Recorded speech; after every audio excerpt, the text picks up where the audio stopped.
إن الحمد لله نحمده ونستعينه ونستغفره ونؤمن به ونتوكل عليه ونعوذ بالله من شرور أنفسنا ومن سيئات أعمالنا من يهده الله فلا مضل له ومن يضلل فلا هادي له وأشهد أن لا إله إلا الله وحده لا شريك له وأشهد أن محمدا عبده ورسوله أرسله بالحق بشيرا ونذيرا وداعيا إلى الله بإذنه وسراجا منيرا اللهم صل على محمد وعلى آل محمد كما صليت على إبراهيم وعلى آل إبراهيم إنك حميد مجيد اللهم بارك على محمد وعلى آل محمد كما باركت على إبراهيم وعلى آل إبراهيم إنك حميد مجيد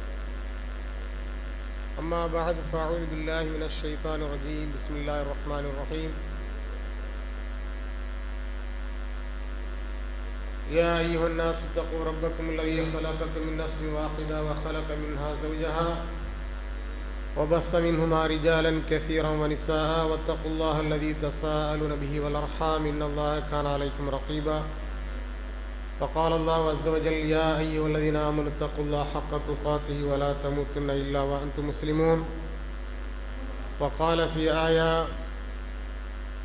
وما كان لبشر أن يكلمه الله إلا وحيا أو من وراء حجاب أو يرسل رسولا فيوحي بإذنه ما يشاء إنه علي حكيم أيها الإخوة في الله أوصيكم وإياي أولا بتقوى الله. இந்த தர்பியா நிகழ்ச்சியின் தலைவர் அவர்களே, மேலும் நம்முடைய ஜமாத்தினுடைய அமீராக இருக்கிற ஷேக் அப்துல் காதர் மதனி அவர்களே, மேலும் இங்கே தர்பியா வழங்குவதற்காக வருகை தந்திருக்கிற நம்முடைய அமைப்பினுடைய மாநில பொருளாளர் அன்பு சகோதரர் நூர் முகமது அவர்களே, மேலும் இந்த மர்க்கத்தினுடைய நிர்வாகிகளே, இந்த தர்பியா நிகழ்ச்சியில் கலந்து கொள்வதற்காக ஆர்வத்தோடு வருகை தந்திருக்கிற சகோதரர்களே சகோதரிகளே, உங்கள் அனைவருக்கும் அஸ்ஸலாமு அலைக்கும் வரஹ்மத்துல்லாஹி வபரகாத்து. அல்லாஹ்வுடைய மிகப்பெரிய கிருபையினால் அவனுடைய மார்க்கத்தை அறிந்து கொள்ள வேண்டும் என்ற நல்ல நோக்கத்தில் இங்கே நாம் கூடியிருக்கிறோம். நம்முடைய நல்ல எண்ணங்களையும் செயல்பாடுகளையும் ஏற்றுக்கொண்டு அதற்கு நிறைந்த நன்மைகளை வல்ல அல்லாஹ் நம் அனைவருக்கும் வாரித் தருவானாக. இந்த நிகழ்ச்சியில் எந்த நோக்கத்திற்கு நாம் கலந்து கொண்டிருக்கிறோமோ அந்த நோக்கத்தை அல்லாஹ் சுப்ஹானஹு வ தஆலா நிறைவு செய்து தருவானாக. மேலும் நம்முடைய எண்ணங்களை அல்லாஹ் தூய்மையாக்கி தருவானாக. அன்புக்குரிய சகோதர சகோதரிகளே,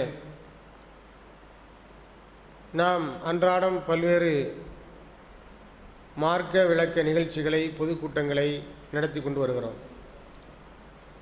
அந்த நிகழ்ச்சிகளைப் போலவே தர்பியா நிகழ்ச்சியும் நாம் அவ்வப்போது பல மர்க்கசுகளில் ஏற்பாடு செய்து நடத்தி கொண்டு வருகிறோம். சகோதரர் குறிப்பிட்டதைப் போல தர்பியா நிகழ்ச்சிக்கும் மற்ற மார்க்க விளக்க பொதுக்கூட்ட நிகழ்ச்சிக்கு மத்தியில் நிறைய வேறுபாடுகள் இருக்கிறது. மார்க்க விளக்க பொதுக்கூட்டங்களை பொறுத்தவரையில் அங்கே பேச்சாளர் பேசிக் கொண்டிருப்பார், மற்றவர்கள் எல்லாம் கேட்டுக்கொண்டிருப்பார்கள். குறுக்கு கேள்வி கேட்க மாட்டார்கள். மேலும் அங்கு உரையாடல் என்று ஒன்று இருக்காது. ஆனால் தர்பியாவை பொறுத்தவரையில் இது ஒரு வகுப்பு என்று சொன்னால் பேசக்கூடியவர் ஆசிரியராக இருப்பார், கேட்கக்கூடியவர் மாணவராக இருப்பார். ஆசிரியருக்கும் மாணவருக்கும் மத்தியில் உரையாடல் தொடர்ந்து நடந்து கொண்டே இருக்கும். ஆசிரியர் சில கேள்விகளை கேட்பார், மாணவர்கள் அதற்கு பதில் சொல்வார்கள், அல்லது மாணவர்கள் விழிப்போடு இருக்கிறார்களா என்பதை தெரிந்து கொள்வதற்காக ஆசிரியர் கேட்பார். அதே போல மாணவர்களும் ஆசிரியரிடத்தில் சில கேள்விகளை கேட்பார், அதற்கு ஆசிரியர் பதில் தருவார். இந்த மாதிரிப்பட்ட ஒரு உரையாடல் அடிப்படையில் தான் இந்த தர்பியா என்று சொல்லப்படக்கூடிய வகுப்பு நடைபெற வேண்டும். அந்த அடிப்படையில் தான் இந்த தர்பியா நிகழ்ச்சி என்பது ஏற்பாடு செய்யப்பட்டிருக்கிறது. இது சாதாரணமாக நாம் அன்றாடம் நடத்தக்கூடிய பயான் நிகழ்ச்சி அல்ல. இது ஒரு முற்றிலும் மாறுபட்ட தர்பியா வகுப்பு எடுக்கக்கூடிய ஒரு நிகழ்ச்சி என்பதை நீங்கள் எல்லாம் கவனத்தில் கொள்ள வேண்டும். எல்லாத்தையும் தர்ஜுமத்துல் குர்ஆன் இருந்தால் நல்லதாக இருக்கும். தர்ஜுமத்துல் குர்ஆன் கையில் இருந்துன்னு சொன்னால் நல்லதாக இருக்கும். இருந்தால் எடுத்து வச்சுக்கிடுங்க. என்ன சில பேர்கிட்ட சில வசனங்களை சொல்லி நான் வாசிக்க சொல்லுவேன். அந்த வசனங்களை சம்பந்தப்பட்டவர் வாசித்து காண்பிக்க வேண்டும். அதற்காக 1-2 பேர் தர்ஜுமா கையில் எடுத்து வச்சுக்கிடுங்க. இன்றைய இந்த தர்பியா நிகழ்ச்சியில் எனக்கு தரப்பட்டிருக்கிற தலைப்பு என்னவென்று சொன்னால், ஒரு முக்கியமான ஒரு தலைப்பு தரப்பட்டிருக்கிறது. அந்த சப்ஜெக்டை பொறுத்தவரையில் அது அரபிக் கல்லூரிகளில் மாணவர்களுக்கு நடத்தப்படக்கூடிய ஒரு முக்கியமான ஒரு சப்ஜெக்ட். அநேகமாக ஃபைனல் இயர் படிக்கக்கூடிய மாணவர்களுக்கு இந்த சப்ஜெக்ட் எடுக்கப்படுகிறது. நம்முடைய ஃபிர்தௌசியா கல்லூரியை பொறுத்தவரையில் அங்கே படிக்கக்கூடிய மாணவர்களுக்கு இந்த சப்ஜெக்ட் நடத்தப்படுகிறது. அந்த சப்ஜெக்டினுடைய பேர் உலூமுல் குர்ஆன். உலூமுல் குர்ஆன் என்று சொல்லப்படக்கூடிய ஒரு சப்ஜெக்ட். நோட் பண்ணிக்கிடுங்கன்னா, உலூமுல் குர்ஆன். இல்முன்னு சொல்கிறாங்களே, இல்மு என்பதனுடைய பன்மை சொல் தான் உலூம். இல்மு என்றால் கல்வி என அறிவு. உலூமுல் குர்ஆனா குர்ஆனை பற்றிய அறிவு, குர்ஆனை பற்றிய சில புரிதல்கள். அதாவது குர்ஆனுக்கு உள்ளே செல்வதற்கு முன்னதாக குர்ஆனை பற்றிய அடிப்படையாக நாம் தெரிந்து வைத்திருக்க வேண்டிய சில விஷயங்கள், அதை நாம் முதல்ல தெரிந்து வைத்திருக்க வேண்டும். குர்ஆனை அணுகக்கூடிய வழிமுறைகள். நம்ம குர்ஆன் பேசுகிறோம் இல்லை, குர்ஆன் பேசுகிறோம், ஹதீஸ் பேசுகிறோம். இந்த குர்ஆனை எப்படி அணுக வேண்டும், ஹதீஸை எப்படி அணுக வேண்டும் என்பதற்கு சில வழிமுறைகளை அறிஞர் மக்கள் தொகுத்து நமக்கு வழங்கியிருக்கிறார்கள். இந்த வழிமுறைகளை தெரிந்து கொண்டு அந்த அடிப்படையில் தான் குர்ஆனுக்கு உள்ளே நாம் செல்ல வேண்டும். ஒரு ஆயத்தை எடுத்து வைத்துக்கொண்டு விவாதிப்பதாக இருந்தால் அல்லது ஆய்வு செய்வதாக இருந்தால், இந்த பேசிக் நாலேஜ் இல்லாமல், அதாவது குர்ஆனை பற்றி அடிப்படையாக தெரிந்து கொள்ள வேண்டிய இந்த அடிப்படை தகவல்கள் இல்லாமல் எந்த ஒரு ஆயத்தையும் எடுத்து வைத்துக்கும் நாம் நினைக்க முடியாது, விவாத களத்திற்குள்ளே செல்ல முடியாது, அதை ஆய்வு செய்ய முடியாது. எந்த ஒரு ஆயத்தையும் அதனுடைய முழுமையான பொருளை நாம் தர வேண்டும் என்று சொன்னால், அதனுடைய விளக்கத்தை கொடுக்க வேண்டும் என்று சொன்னால், அதற்கு முன்னதாக இந்த உலூமுல் குர்ஆன் என்கின்ற ஞானத்தை கண்டிப்பாக தெரிந்து வைத்திருக்க வேண்டும். தெரியாமல் என்ன செய்ய முடியாது, உள்ளே போக முடியாது. இன்றைக்கு நிறைய வழிகட்ட இயக்கங்கள் எல்லாம் தோன்றி இருக்கிறத நாம் பார்த்துட்டு இருக்கிறோம். அதனால் ஏற்படக்கூடிய பாதிப்புகளை நாம் உணர்ந்து கொண்டிருக்கிறோம். அதாவது எல்லாருமே குர்ஆன் ஹதீஸ் அப்படின்னு தான் பேசுகிறாங்க. அதான் இதனுடைய ஹைலைட். அதாவது குர்ஆன் ஹதீஸ் என்று பேசக்கூடியவர்கள் எல்லாருமே சத்தியத்தில் இல்லை, நன்றாக புரிந்து கொள்ள வேண்டும். வழிகட்ட நிறைய இயக்கங்கள் இருக்கிறது. இந்த வழிகட்ட எல்லா இயக்கங்களுமே பேசக்கூடியது என்னவென்று சொன்னால், கான்செப்ட் என்னன்னு சொன்னோன்னா குர்ஆன் ஹதீஸ் தான். ஆயத்தை தான் சொல்கிறாங்க, ஹதீஸை தான் சொல்கிறாங்க. இப்போ காதியானிகள் இருக்கிறாங்க, அவங்களும் ஆயத்தை தான் சொல்கிறாங்க, ஹதீஸை தான் சொல்கிறாங்க. அஹ்லுல் குர்ஆன் என்று சொல்லப்படக்கூடிய ஒரு கூட்டம் இருக்கிறது. அது ஒரு அமைப்பு என்று சொல்ல முடியாது. அவங்க ஒரு சின்ன கூட்டம் இருக்குது. அவங்களும் என்ன பேசுகிறாங்க அப்படின்னு சொன்னால், குர்ஆனு அப்படின்னு தான் நினைச்சுக்கிறாங்க, ஆயத்தை தான் நினைச்சுக்கிறாங்க, பேசுகிறாங்க. இந்த மாதிரி நிறைய நம்மை சுற்றி இருக்கக்கூடிய வழிகட்ட அமைப்புகளாக அடையாளம் காணப்படக்கூடிய அமைப்புகள் எல்லாமே குர்ஆன் ஹதீஸ் என்று தான் பேசுகிறார்கள். அப்புறம் எப்படி வழிகட்டு போனாங்க அப்படின்னு சொன்னால், இந்த பேசிக் நாலேஜ் அவங்கள்ட்ட இல்லை. அந்த நாலேஜ் இல்லை என்று சொல்வதை விட, அந்த நாலேஜை நாம் தெரிந்து கொள்ள வேண்டும் என்ற ஆர்வம் அவரிடத்தில் இல்லை. இந்த உலூமுல் குர்ஆன் என்று சொல்லப்படக்கூடிய இந்த சப்ஜெக்ட் இருக்குதா இல்லையா, இதை பற்றி அறிவு அவரிடத்தில் இல்லை, அதை தெரிந்து கொள்ள வேண்டும் என்ற ஆர்வமும் அவரிடத்தில் இல்லை.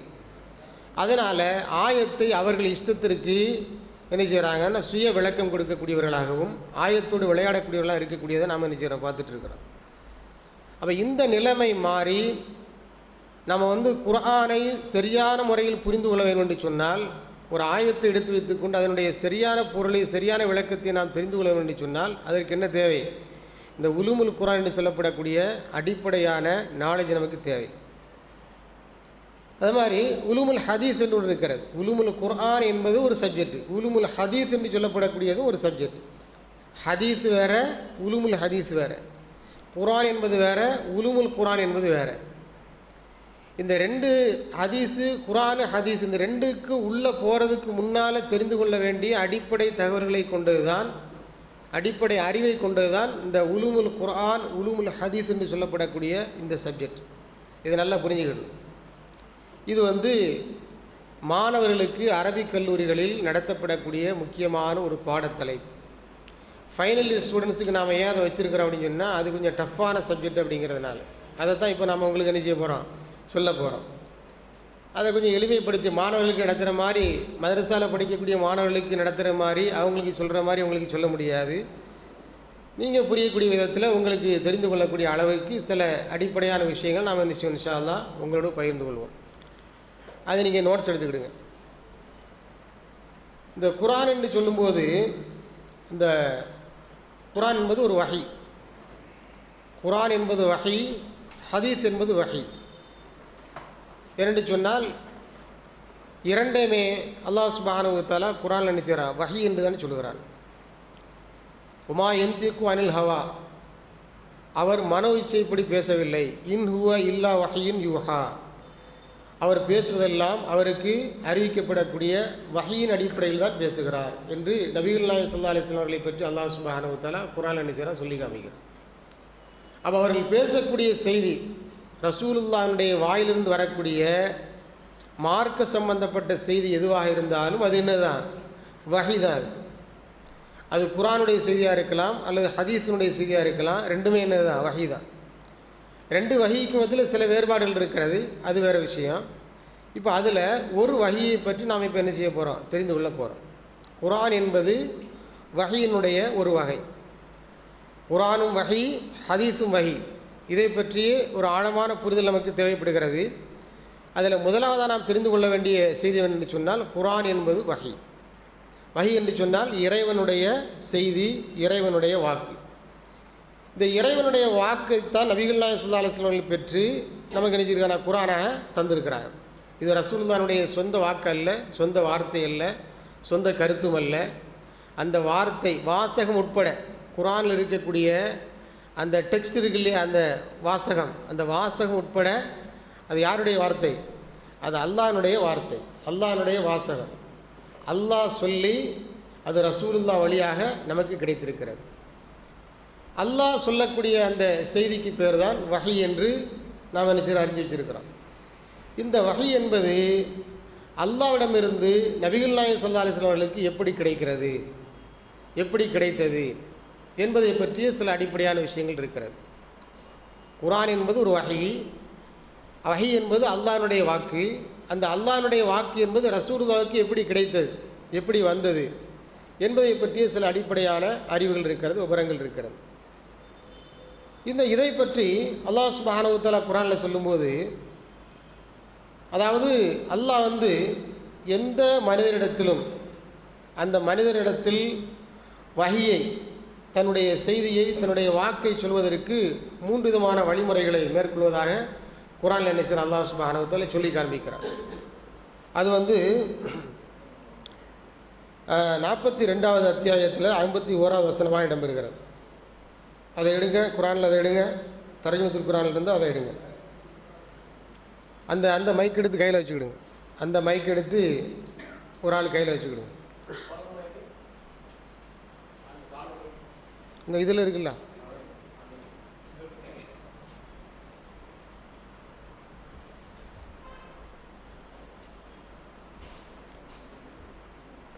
எடுத்துட்டீங்களா? வமா கான லி பஷரின் அன் யுகல்லிமஹுல்லாஹு இல்லா வஹியன் அவ் மின் வராஇ ஹிஜாபின் அவ் யுர்சில ரசூலன்.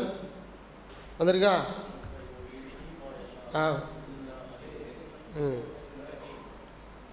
மைக் இல்லையா?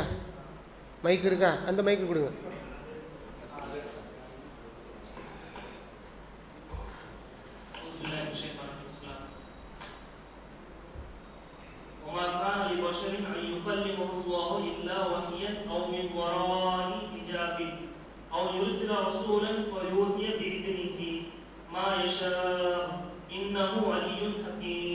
அதனுடைய தர்ஜுமா படிங்க. வஹியின் மூலமோ அல்லது திரைக்கு அப்பால் இருந்தோ அல்லது ஒரு தூதரை அனுப்பியோ தவிர எந்த மனிதருக்கும் அல்லாஹ் அவருடன் பேசுவது சாத்தியமில்லை. அத்தூதர் அவன் நாடியதை அவன் அனுமதி கொண்டு அவர் அறிவிப்பார். நிச்சயமா அவன் மிக உயர்ந்தவன், தீர்க்கமான அறிவுடையவன். இந்த வசனத்தில் அல்லாஹ் முழுக்க வஹியை பற்றி சொல்றான்.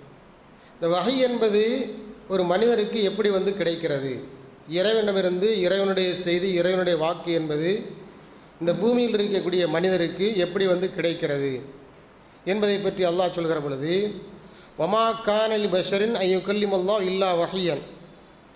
அல்லாஹ் ஒரு மனிதரிடத்தில் உரையாடுவதாக இருந்தால், பேசுவதாக இருந்தால் எப்படி பேசுகிறான் அப்படின்னா, அதுக்கு 3 வழிமுறைகள் இருக்கிறது. முதலாவதாக கனவின் மூலமாக அல்லாஹ் பேசுகிறான். கனவின் மூலமாக அல்லாஹ் பேசுகிறான். நபிகள் நாயகம் ஸல்லல்லாஹு அலைஹி வஸல்லம் அவர்களுக்கு வஹீயினுடைய ஆரம்பமே கனவாகத்தான் இருந்திருக்கிறது. அர்-ருய்ய ஸாலிஹா, நல்ல கனவு. அவர்கள் காணக்கூடிய நல்ல கனவு இருக்கிறது. நபிமார்கள் காணக்கூடிய கனவுகளுக்கும் நாம் காணக்கூடிய கனவுகளுக்கும் மத்தியில் வித்தியாசம் இருக்கிறது. நபிமார்களை பொறுத்தவரையில் அவர்கள் காணக்கூடிய கனவுகள் இருக்கிறது, அந்த கனவுகள் உண்மையானவை.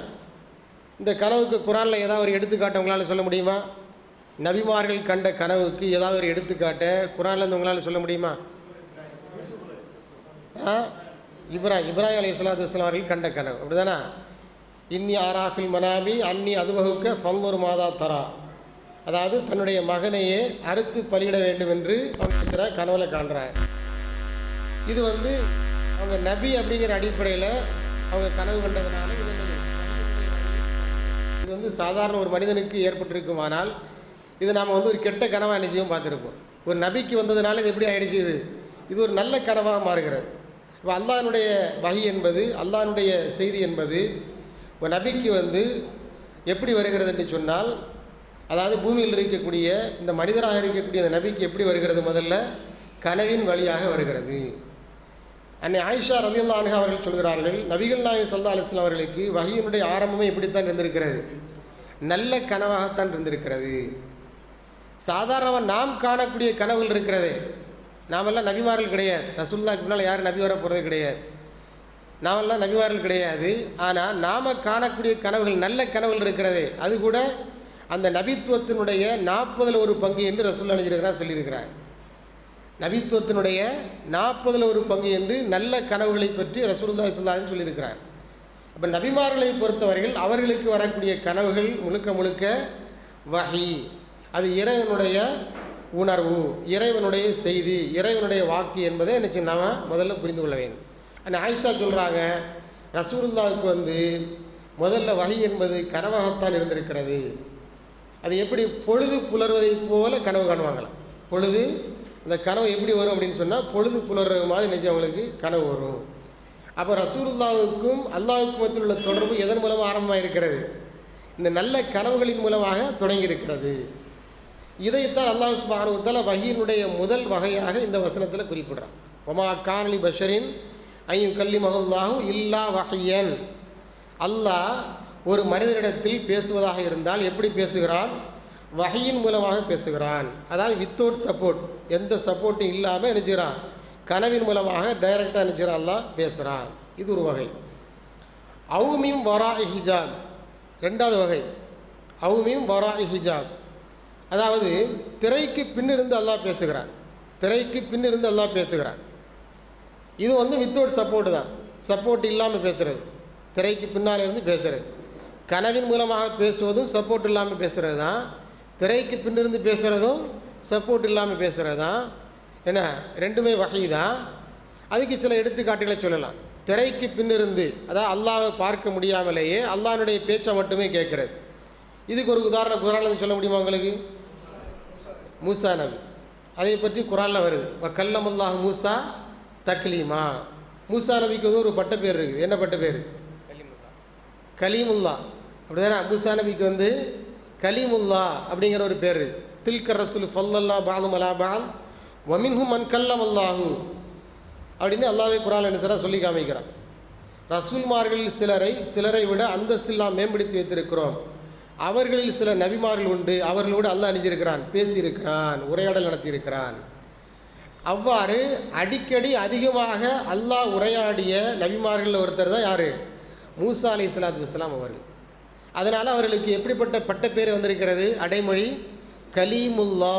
கலீமுல்லான்னு சொன்ன அர்த்தம் அல்லாஹ்வோடு அதிகமாக உரையாடியவர், அல்லாஹ்வோடு அதிகமாக பேசியவர். அப்போ திரைக்கு பின்னிருந்து, அதாவது அல்லாஹ் பார்க்க முடியாது, அதனால திரைக்கு பின்னிருந்துன்னா என்ன அர்த்தம்? அல்லாஹ்வை பார்க்க முடியாமலேயே அல்லாஹ்னுடைய பேச்சு அங்கே வச்சிருக்கிறாங்க, கேட்டிருக்கிறாங்க, அல்லாஹ்வோட பேசியிருக்கிறாங்க அப்படின்னு. அப்போ இதன் மூலமாகவும் என்ன செய்யும்? வஹி வரும். சரி, இதுக்கு இந்த விஷயத்துக்கு இந்த வகையான வகைக்கு இன்னொரு எக்ஸாம்பிள் உங்களால் சொல்ல முடியுமா?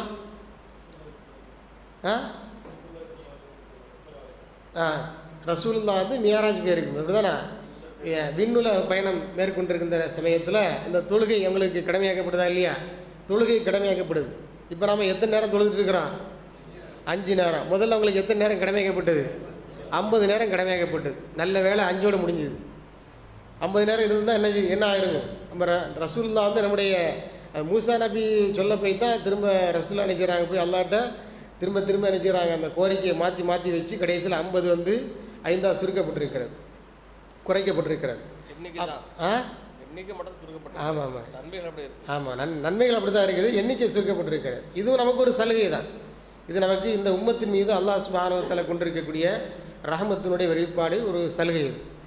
சரி, ஆக இப்படி திரைக்கு பின்னால் இருந்து அல்லாஹ்வோடு டைரக்டாக நேரடியாக பேசுவதற்கு இன்னொரு வகையான உதாரணம் தான் ரசூலுல்லாஹி ஸல்லல்லாஹு அலைஹி வஸல்லம், இறுதி இறைத்து முஹம்மது ஸல்லல்லாஹு அலைஹி வஸல்லம் அவர்கள் அல்லாஹ்வோடு நினைச்சிருக்கிறாங்க பேசுகிற அந்த பேச்சு அப்படிங்கிறது. அப்போ இது வந்து என்னதான் வஹீனுடைய ஒரு வகை தான். அடுத்ததாக இன்னொரு வகை இருக்கிறது. இப்போ நான் ஏற்கனவே 2 வகையை குறிப்பிட்டிருக்கிறேன். இந்த 2 வகையுமே சப்போர்ட் இல்லாமல் டைரக்டாக பேசுறது, எந்த விதமான இடைத்தரகரும் இல்லாமல், எந்த விதமான உதவி சாதனம் இல்லாமல் டைரக்டாக நினைக்கிறது பேசுறது. 3வது ஒரு வழிமுறை இருக்கிறது. அவன் யுருசில ரசூலன், ஒரு தூதரை அனுப்பி அந்த தூதரின் மூலமாக என்ன செய்யறது? பேசுவது. அல்லாஹ் என்ன செய்யறதுன்னா ஒரு தூதரை அனுப்பி வைப்பான். ஒரு தூதரை அனுப்பி வச்சு அந்த தூதர் மூலமாக என்ன செய்யறது? அந்த மனிதர்கிட்ட, அந்த பூமியில் இருக்கக்கூடிய அந்த இறை தூதர்கிட்ட என்ன செய்யறது? உரையாடுவது. அந்த தூதர் யார்? அல்லாஹ் அனுப்பி வைக்கக்கூடிய தூதர் யாரு? ஜிப்ரீல் அலைஹிஸ்ஸலாத்து வஸ்ஸலாம் அவர்கள். ஒவ்வொரு வானவருக்கும் அல்லாஹ் சுப்ஹானஹு வ தஆலா ஒவ்வொரு துறையை ஒதுக்கி இருக்கிறான். ஜிப்ரீலை பொறுத்தவரையில் அவர்களுக்கு அல்லாஹ் சுப்ஹானஹு வ தஆலா ஒதுக்கி இருக்கக்கூடிய துறை என்னது? வஹி, இறைவனுடைய செய்தியை இறை தூதர்களுக்கு, பூமியில் இருக்கக்கூடிய அவனால் அனுப்பிக்கப்பட்ட இறை தூதர்களுக்கு அந்த செய்திகளை நினைக்கிறது, சுமந்து கொண்டு வருவது, எடுத்துக்கொண்டு வருவது.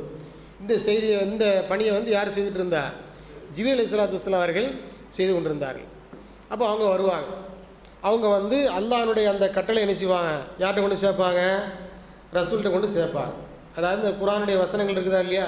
குர்ஆனுடைய வசனங்கள், அதாவது ஒவ்வொரு நாளைக்கு எத்தனை வசனங்களை அருள வேண்டும், அதில் எத்தனை சூறாவை அருள வேண்டும் அப்படிங்கிறதெல்லாம் அது முழுக்க முழுக்க அல்லாஹ்னுடைய அதிகாரத்துக்கு உட்பட்டது. அல்லாஹ் வந்து இந்த நாளைக்கு இத்தனை ஆயத்துக்களை அருள வேண்டும் என்று விரும்பினால் அந்த ஆயத்துக்களை யார்கிட்ட கொடுப்பான்? ஜிப்ரீல்கிட்ட சொல்லுவான். ஜிப்ரீல் என்ன செய்வாங்க? அதை ரசூல்கிட்ட அனுப்பிச்சுவாங்க, எடுத்துகிட்டு வருவாங்க. அந்த ரசூல்கிட்ட எடுத்துகிட்டு வரக்கூடிய அந்த வகை இருக்கு இல்லையா, அதுலேயும் பல வகை இருக்குது. ரசூல்கிட்ட வந்து ஜிப்ரீல் வந்து கொண்டு வருவாங்க இல்லையா, அல்லாஹ் கொடுக்கக்கூடிய அந்த வசனத்தை, அந்த செய்தியை ஜிப்ரீல் பெற்றுக்கொண்டு ரசூல்லாட்ட வந்து என்ன செய்வாங்க? சேர்ப்பாங்க. அப்படி சேர்க்க வரும்போது அவங்க பல நிலைகளில் வருவாங்க. அதை ரசூல்லா என்ன செய்கிறாங்க? குறிப்பிட்டு காமிக்கிறாங்க. ஜிப்ரீலுடைய வருகையின் போது சில அடையாளங்கள் இருக்கும். ஜிப்ரீல் வந்து அல்லாஹ்வுடைய வசனங்களை வஹி என்ன செய்கிறாங்க? சுமந்துட்டு வர்றாங்க. அப்படிங்கும்போது அதுக்கு சில அடையாளங்கள் இருக்கு. ஏன்னா வஹி என்பது நீங்களும் நானும் நினைக்கிற மாதிரி சாதாரண விஷயம் கிடையாது. அது ஒரு வெயிட்டான வார்த்தை. எப்படிங்க? இன்னா சனுல்கி அலைக்க கவுலன் சகீலா. அல்லாஹ் அந்த வஹியை பற்றி, குர்ஆனுடைய வாசகத்தை பற்றி, அல்லாஹ் வசனத்தை பற்றி அல்லாஹ் சொல்லும்போது என்ன சொல்கிறான்? கவுலன் சகீலா அப்படின்றான். கவுலன் சகீலான தான் ரொம்ப வெயிட்டான வார்த்தை, ரொம்ப பழுவான வார்த்தை அப்படின்றான். நமக்கு இப்படி தெரியுதா? அது குர்ஆனுடைய வாசகம், குர்ஆனுடைய வசனம் நமக்கு வெயிட்டாக தெரியுதா? நமக்கு வெயிட்டாக ஒரு விஐபியினுடைய பேச்சு வேணால் நமக்கு என்ன வெயிட்டாக தெரியலாம். குர்ஆனுடைய வசனம் நமக்கு வெயிட்டாக தெரிய மாட்டேங்குது. ஆனால் அல்லாஹ் என்ன சொல்கிறான்? இன்னா சனுல்கி அலைக்க கவுலன் சகீலா, உமக்கு நாம் பழுவான ஒரு சொல்லை நாம் உமக்கு தருகிறோம் அப்படின்னு அல்லாஹ் நினைக்கிறான் சொல்கிறோம். ஆக வஹி என்பது, வஹியினுடைய வார்த்தை, வஹியினுடைய சொல் என்பது ரொம்ப வெயிட்டான வார்த்தை. அந்த வார்த்தை என்ன செய்கிறாங்க அப்படின்னா அல்லாஹ்ட்டிருந்து வாங்கிட்டு ஜிப்ரீல் என்ன செய்கிறாங்க? கொண்டு வர்றாங்க. கொண்டு வரும்போது ஒரு மணி ஓசையினுடைய சத்தம் கேட்கும். ஜிப்ரீல் வர்றாங்க அப்படின்ன உடனே அதுக்கு அடையாளம் மட்டும் என்ன இருக்கும்? ஒரு மணி ஓசையினுடைய சத்தம் கேட்கும். யாருக்கு கேட்கும்? ரசூலுல்லாஹ்வுக்கு கேட்கும். அந்த மாதிரி வரும்போது ரசூலுல்லாஹ் மிகுந்த சிரமத்திற்குள்ளாவார்கள். அவங்களுக்கு ரொம்ப கஷ்டமாக இருக்கு. ஜிப்ரீல் வந்து இந்த மாதிரி ஒரு தோற்றத்தில் வருகிற பொழுது அந்த மணி ஓசை எதனால் ஏற்படுகிறது என்பதை பற்றி ஆய்வாளர்கள், விளக்குரையாளர்கள் சொல்கிற பொழுது ஒருவேளை அந்த ஜிப்ரீலுடைய இறக்கையின் சப்தமாக இருக்கலாம் என்ன நினைக்கிறாங்க சொல்கிறாங்க. ஜிப்ரீலுடைய இறக்கையின் சப்தமாக இருக்கலாம் என்று சொல்கிறார். நம்ம அந்த ஆய்வுக்குள்ளே போக வேண்டாம். ஆனால் ஜிப்ரீல் வரும்போது எந்த சவுண்ட் இருக்கும்? அந்த மணி ஓசையினுடைய சவுண்ட் இருக்கும். அந்த மாதிரி வரும்போது அது ரசூலுல்லாஹ்க்கு ரொம்ப பழுவாக இருக்குது, ரொம்ப கஷ்டமாக இருக்கும். எந்த அளவுக்குன்னு அவங்களுக்கு பேச முடியாது. மற்றவர்களோட பேச்செல்லாம் துண்டிக்கப்பட்டுரும். இப்போ யாரோ ஒருத்தரோட பேசிகிட்டு இருக்கிறாங்க ரசூலுல்லாஹ், அப்படி பேசிகிட்டு இருக்கும்போது இவங்களுக்கு வஹி வருது, ஜிப்ரீல் வர்றாங்க அப்படின்ன உடனே அந்த தொடர்புலாம் நினைச்சிடும், துண்டிக்கப்பட்டுரும். அந்த தொடர்புலாம் முற்றிலுமாக துண்டிக்கப்பட்டு ரசூலுல்லாஹ்க்கு வேர்த்து ஊற்ற ஆரம்பிச்சிது. ரசூலுல்லாஹ்க்கு ரொம்ப ரொம்ப வெதர் கிளைமேட் ரொம்ப கூல் கிளைமேட்டாக இருந்தால் கூட ரசூலுல்லாஹ் நினைச்சி ரொம்ப வேர்த்து ஊற்ற ஆரம்பிச்சிடும். அதான் ரசூலுல்லாஹ்வுடைய உடம்பை ஏதோ ஒரு அடித்து போட்டது மாதிரி ஒரு வலி உடம்புல நினைச்சு அவங்களுக்கு தெரியும். அது பக்கத்தில் இருந்த ஒரு சஹாபியை ஒருக்கா நினைச்சாரு, சொல்கிறாரு, நான் ரசூலுல்லாஹ் பக்கத்தில் உட்கார்ந்துட்டு இருந்தேன். அப்படி உட்கார்ந்துட்டு இருக்கும்போது ரசூலுல்லாஹ்வுடைய தொடை என்னுடைய காலுக்கு மேலே இருந்தது. அப்போ ரசூலுல்லாஹ்க்கு வஹி வந்தது. வஹி வரும்போது என்னுடைய காலுக்கு மேலே ஏதோ ஒரு பாறாங்கல்ல தூக்கி வச்சது மாதிரி நான் உணர்ந்தேன் அப்படின்னு சொல்கிறாங்க. யார் சொல்கிறா? அந்த நபித்தோழர் சொல்கிறாங்க. ரசூலுல்லாஹ்க்கு பக்கத்தில் இருந்து ரசூலுல்லாஹ்வுடைய துடையின் மூலமாக அழுந்தப்பட்ட அந்த வலியை உணர்ந்த அந்த நபித்தோழர் என்ன சொல்கிறாங்க, அந்த வஹி வரக்கூடிய சமயத்தில், ரசூலுல்லாஹ்க்கு வஹி வரக்கூடிய அந்த நேரத்தில் என்னுடைய காலில் ஏதோ ஒரு பாறாங்கல்ல தூக்கி வச்சது மாதிரி நான் உணர்ந்தேன், அந்த அளவுக்கு பெயின்ஃபுல்லாக இருந்தது அப்படின்னு நினச்சிடறாங்க அவங்க சொல்கிறாங்க. அப்போ இதுலேருந்து என்ன தெரியுது அப்படின்னா, அப்போ ஒவ்வொரு தடவையும் ஜிப்ரீல் இந்த மணி ஓசையுடைய அடையாளத்தோடு வரும்போது ரசூலுல்லாஹ் ரொம்ப கஷ்டத்தை உணர்ந்துருக்கிறாங்க, ஏன்னா ரொம்ப சிரமத்தை அனுபவிச்சிருக்கிறாங்க. சும்மா இல்லை வசனத்தை வாங்கி தந்தது, ஒவ்வொரு தடவையும் கஷ்டத்தை சிரமத்தை அனுபவிச்சு தான் இந்த வசனத்தை இந்த சமுதாயத்திற்கு இந்த உம்மத்துக்கு நினைச்சிருக்கிறாங்க, இந்த குரானை வாங்கி தந்திருக்கிறாங்க. அந்த குரான் நாம் இன்னைக்கு என்ன செய்கிறோம், செல்லுக்குள்ளே வச்சுட்டு திரிகிறோம். அப்படிதானே? அவ்வளோ கஷ்டப்பட்டு அருளப்பட்ட அல்லாஹ்ட்ட லவ்ஹுல் மஹ்ஃபூஸில் இந்த ஆயத்து இருக்குது. குரானுடைய ஒட்டுமொத்த குரான் எதில் முதல்ல இருக்குது? லவ்ஹுல் மஹ்ஃபூஸில் இருக்குது. லவ்ஹுல் மஹ்ஃபூஸில் இருந்து அல்லாஹ் என்ன செய்கிறான், யார்கிட்ட கொடுக்குறான்? ஜிப்ரீல்கிட்ட கொடுக்குறான். ஜிப்ரீல் என்ன செய்கிறாங்க, எடுத்துகிட்டு ரசூலுல்லாஹ்ட்ட கொடுக்குறாங்க. ரசூலுல்லாஹ் ரொம்ப சிரமப்பட்டு ரொம்ப அவஸ்தைக்குள்ளாகி அந்த வசனத்தை என்ன செய்கிறாங்கன்னா நமக்கு வழங்கியிருக்கிறாங்க. அப்படிப்பட்ட குரானை இன்னைக்கு நம்ம சர்வ சாதாரணமாக நம்ம என்ன செய்கிறோம், பார்த்துட்டு இருக்கிறோம். அப்போ இந்த மாதிரி அதனுடைய பின்னணியோடு வஹி என்று சொன்னால் அது எப்படி நமக்கு கிடைத்திருக்கிறது என்ற முழுமையான பின்னணியோடு ஒவ்வொரு வசனத்தையும் நாம் நினைச்சணும் அணுக வேண்டும். இப்போ இவ்வளவு கஷ்டத்திற்கு இடையில தான் ரசூலுல்லாஹ் அந்த வசனத்தை நமக்கு நினைச்சிருக்கிறாங்க, தந்திருக்கிறாங்க. புரிஞ்சுதா அவங்களுக்கு? அப்போ இது இந்த நிலையை ரசூலுல்லாஹ் குறிப்பிட்டு விட்டு சொல்கிறார்கள், இந்த மணி ஓசையினுடைய சப்தத்தோடு ஜிப்ரீல் வரும்போது தான் எனக்கு ரொம்ப கஷ்டமாக இருக்கும் அப்படின்னு சொல்லியிருக்கிறாங்க. இன்னொரு நிலையிலையும் வருவாங்க. எப்படி வருவாங்கன்னு சொன்னால், இந்த தேனி இருக்குல்ல, தேனி எப்படி பறந்துட்டு இருக்கும்போது ஒரு ரீங்காரம் வரும் இல்லையா, ஒரு சவுண்டு வரும் இல்லையா, அந்த சவுண்டு மாதிரி இருக்கு. அது அதை விட கொஞ்சம் கஷ்டம் குறைவாக இருக்குது. இந்த மணி ஓசையினுடைய சத்தத்தில் வரும்போது தான் ரொம்ப கஷ்டமாக இருக்கும். ஆனால் சில சமயத்தில் இந்த தேனியினுடைய ரீங்காரம் இருக்குல்ல, தேனி அதனுடைய எழுப்பக்கூடிய இந்த சப்தம் ரீங்காரம் அதனுடைய சப்தம் மாதிரி இருக்குது. அந்த சப்தத்திலையும் ஜிப்ரீல் வருவாங்க. அது முந்தைய நிலையை விட கொஞ்சம் சிரமம் குறைவாக இருக்குது. அடுத்து இன்னொரு நிலை இருக்கிறது. அது என்ன நிலை என்று சொன்னால், ஜிப்ரீல் சாதாரண ஒரு மனிதனுடைய தோற்றத்தில் வருவார். அது ரசூலுல்லாஹ்க்கு இன்னும் ரொம்ப சிரமம் கம்மியாக இருக்கும். ஏன்னா ரசூலுல்லாஹ்வுக்கு பழக்கப்பட்டவர்கள் யார்? அவர்களைப் போல சக மனிதர்கள். அந்த மனிதனுடைய தோற்றத்தில் ஜிப்ரீல் வர்றதுனால ரசூலுல்லாஹ்க்கு அந்த வஹியை வாங்குறது, ரசூலுல்லாஹ்க்கு அந்த ஜிப்ரீல் எடுத்துக்கொண்டு வரக்கூடிய அந்த செய்தியை, அந்த வசனத்தை வாங்கிறது, உள்வாங்கி நெஞ்சத்தில் ஏற்றுறது அப்படிங்கிறது அவங்களுக்கு ரொம்ப சிரமம் குறைவான ஒரு விஷயமா நிச்சயது இருக்குது. ஆக எத்தனை வழிமுறைகளை நான் குறிப்பிட்டிருக்கிறேன். அதாவது ஜிப்ரீல் மூலமாக ரசூலுல்லாஹ்வுக்கு அந்த செய்தி, அல்லாஹ்வுடைய அந்த வஹி கிடைக்கக்கூடிய அந்த வழிமுறைகள் எத்தனை? மொத்தம் 3. முதலாவது என்னது? மணி ஓசை, அப்படிதானா? ரெண்டாவது, மூணாவது மனிதனுடைய, ஆமாம், இது வித் சப்போர்ட். முதல்ல 2 நிலையும் சொல்லியிருக்கிறேன், அப்படிதானா? 2 நிலை சொல்லியிருக்கிறேன். அதாவது அல்லாஹ் ஜிப்ரீலுக்கு கொடுக்கக்கூடிய அந்த இறை தூதர்களுக்கு, அதாவது பூமியில் இருக்கக்கூடிய இறை தூதர்களுக்கு அல்லாஹ் தரக்கூடிய அந்த வசனங்கள், அந்த செய்திகள் 2 வழிமுறையில் வருது. ஒன்று கனை மூலமாக வருகிறது, இரண்டாவது என்னது? திரைக்கு பின்னிருந்து வருகிறது, டைரக்டாக. இதெல்லாம் வித்தவுட் சப்போர்ட். இப்போ நான் சொன்னது 3வது ஒரு வழிமுறை சொல்லியிருக்கிறேன் இல்லையா, அதாவது தூதர் மூலமாக வர்றது. இது என்னது? With support. அந்த தூதருடைய வருகை எத்தனை வகை இருக்கிறது?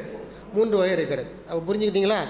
அப்போ இப்படித்தான் ரசூலுல்லாஹ்க்கு அந்த செய்தி வந்து கிடைக்கிறது என்பதை நீங்கள் என்ன செய்யணும், நல்லா கவனத்தை எடுத்துக்கொள்ள வேண்டும். இதைத்தான் அந்த நான் குறிப்பிட்ட அந்த வசனத்தில் அல்லாஹ் சுப்ஹானஹு வ தஆலா சொல்லி காமிக்கிறேன். திரும்ப அந்த வசனத்தை படிங்க, ஒரு ரீகேப். வஹீயின் மூலமோ அல்லது திரைக்கு அப்பால் இருந்தோ அல்லது ஒரு தூதரை அனுப்பியோ தவிர எந்த மனிதருக்கும் அல்லாஹ் அவருடன் பேசுவது சாத்தியமில்லை. அத்தூதர் அவன் நாடியதை அவன் அனுமதி கொண்டு அவர் அறிவிப்பார். நிச்சயமாக அவன் மிக உயர்ந்தவன், இறுக்கமான அறிவுடையவன். அப்போ இந்த வசனத்துக்குரிய விளக்கத்தை புரிஞ்சுக்கிட்டீங்களா?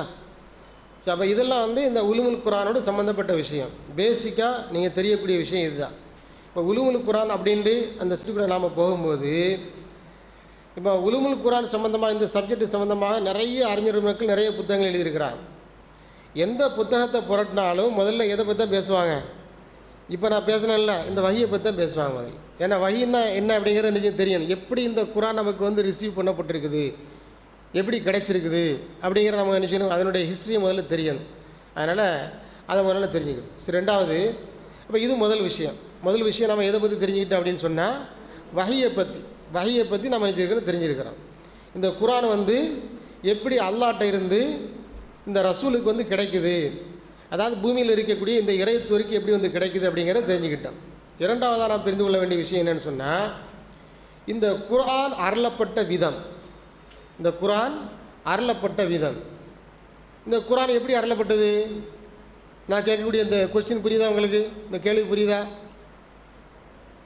இந்த குர்ஆன் வந்து இதற்கு முந்தி அருளப்பட்ட மற்ற வேதங்களைப் போல மொத்தமாக ஒரே நேரத்தில் நிச்சயப்படல, அருளப்படவில்லை.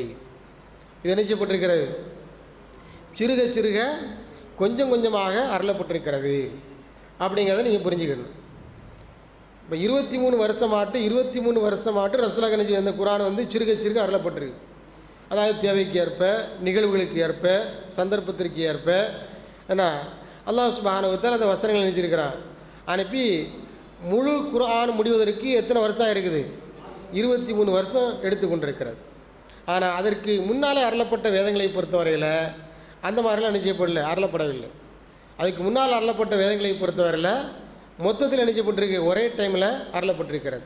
ஆனால் குர்ஆனை பொறுத்தவரையில் அது இறுதி வேதமாக இருக்கிற காரணத்தினால இனி இன்ஷா அல்லாஹ் கியாமத் நாள் வரையிலும் உள்ள அனைத்து மக்களும் அதை கொண்டு பயன்பெற வேண்டும், அவர்களுக்கு ஏற்படக்கூடிய அனைத்து பிரச்சனைகளுக்கும் அது தீர்வாக அமைய வேண்டும் என்பதற்காக அவ்வப்போது ஒவ்வொரு சந்தர்ப்பத்தையும் கருத்தில் கொண்டு அந்த சந்தர்ப்பங்களுக்கு ஏற்றவாறு இந்த குர்ஆனுடைய வசனங்கள் சிறுக சிறுக மொத்தத்தில் 23 வருஷமாக நிச்சயப்பட்டிருக்கிறது, அருளப்பட்டிருக்கிறது. இதை பற்றி அல்லாஹ் சுப்ஹானஹு வ தஆலா குர்ஆனில் சொல்லும்போது 17வது அத்தியாயம் 106வது வசனம் எடுங்க. 17வது அத்தியாயம் 106வது வசனம்.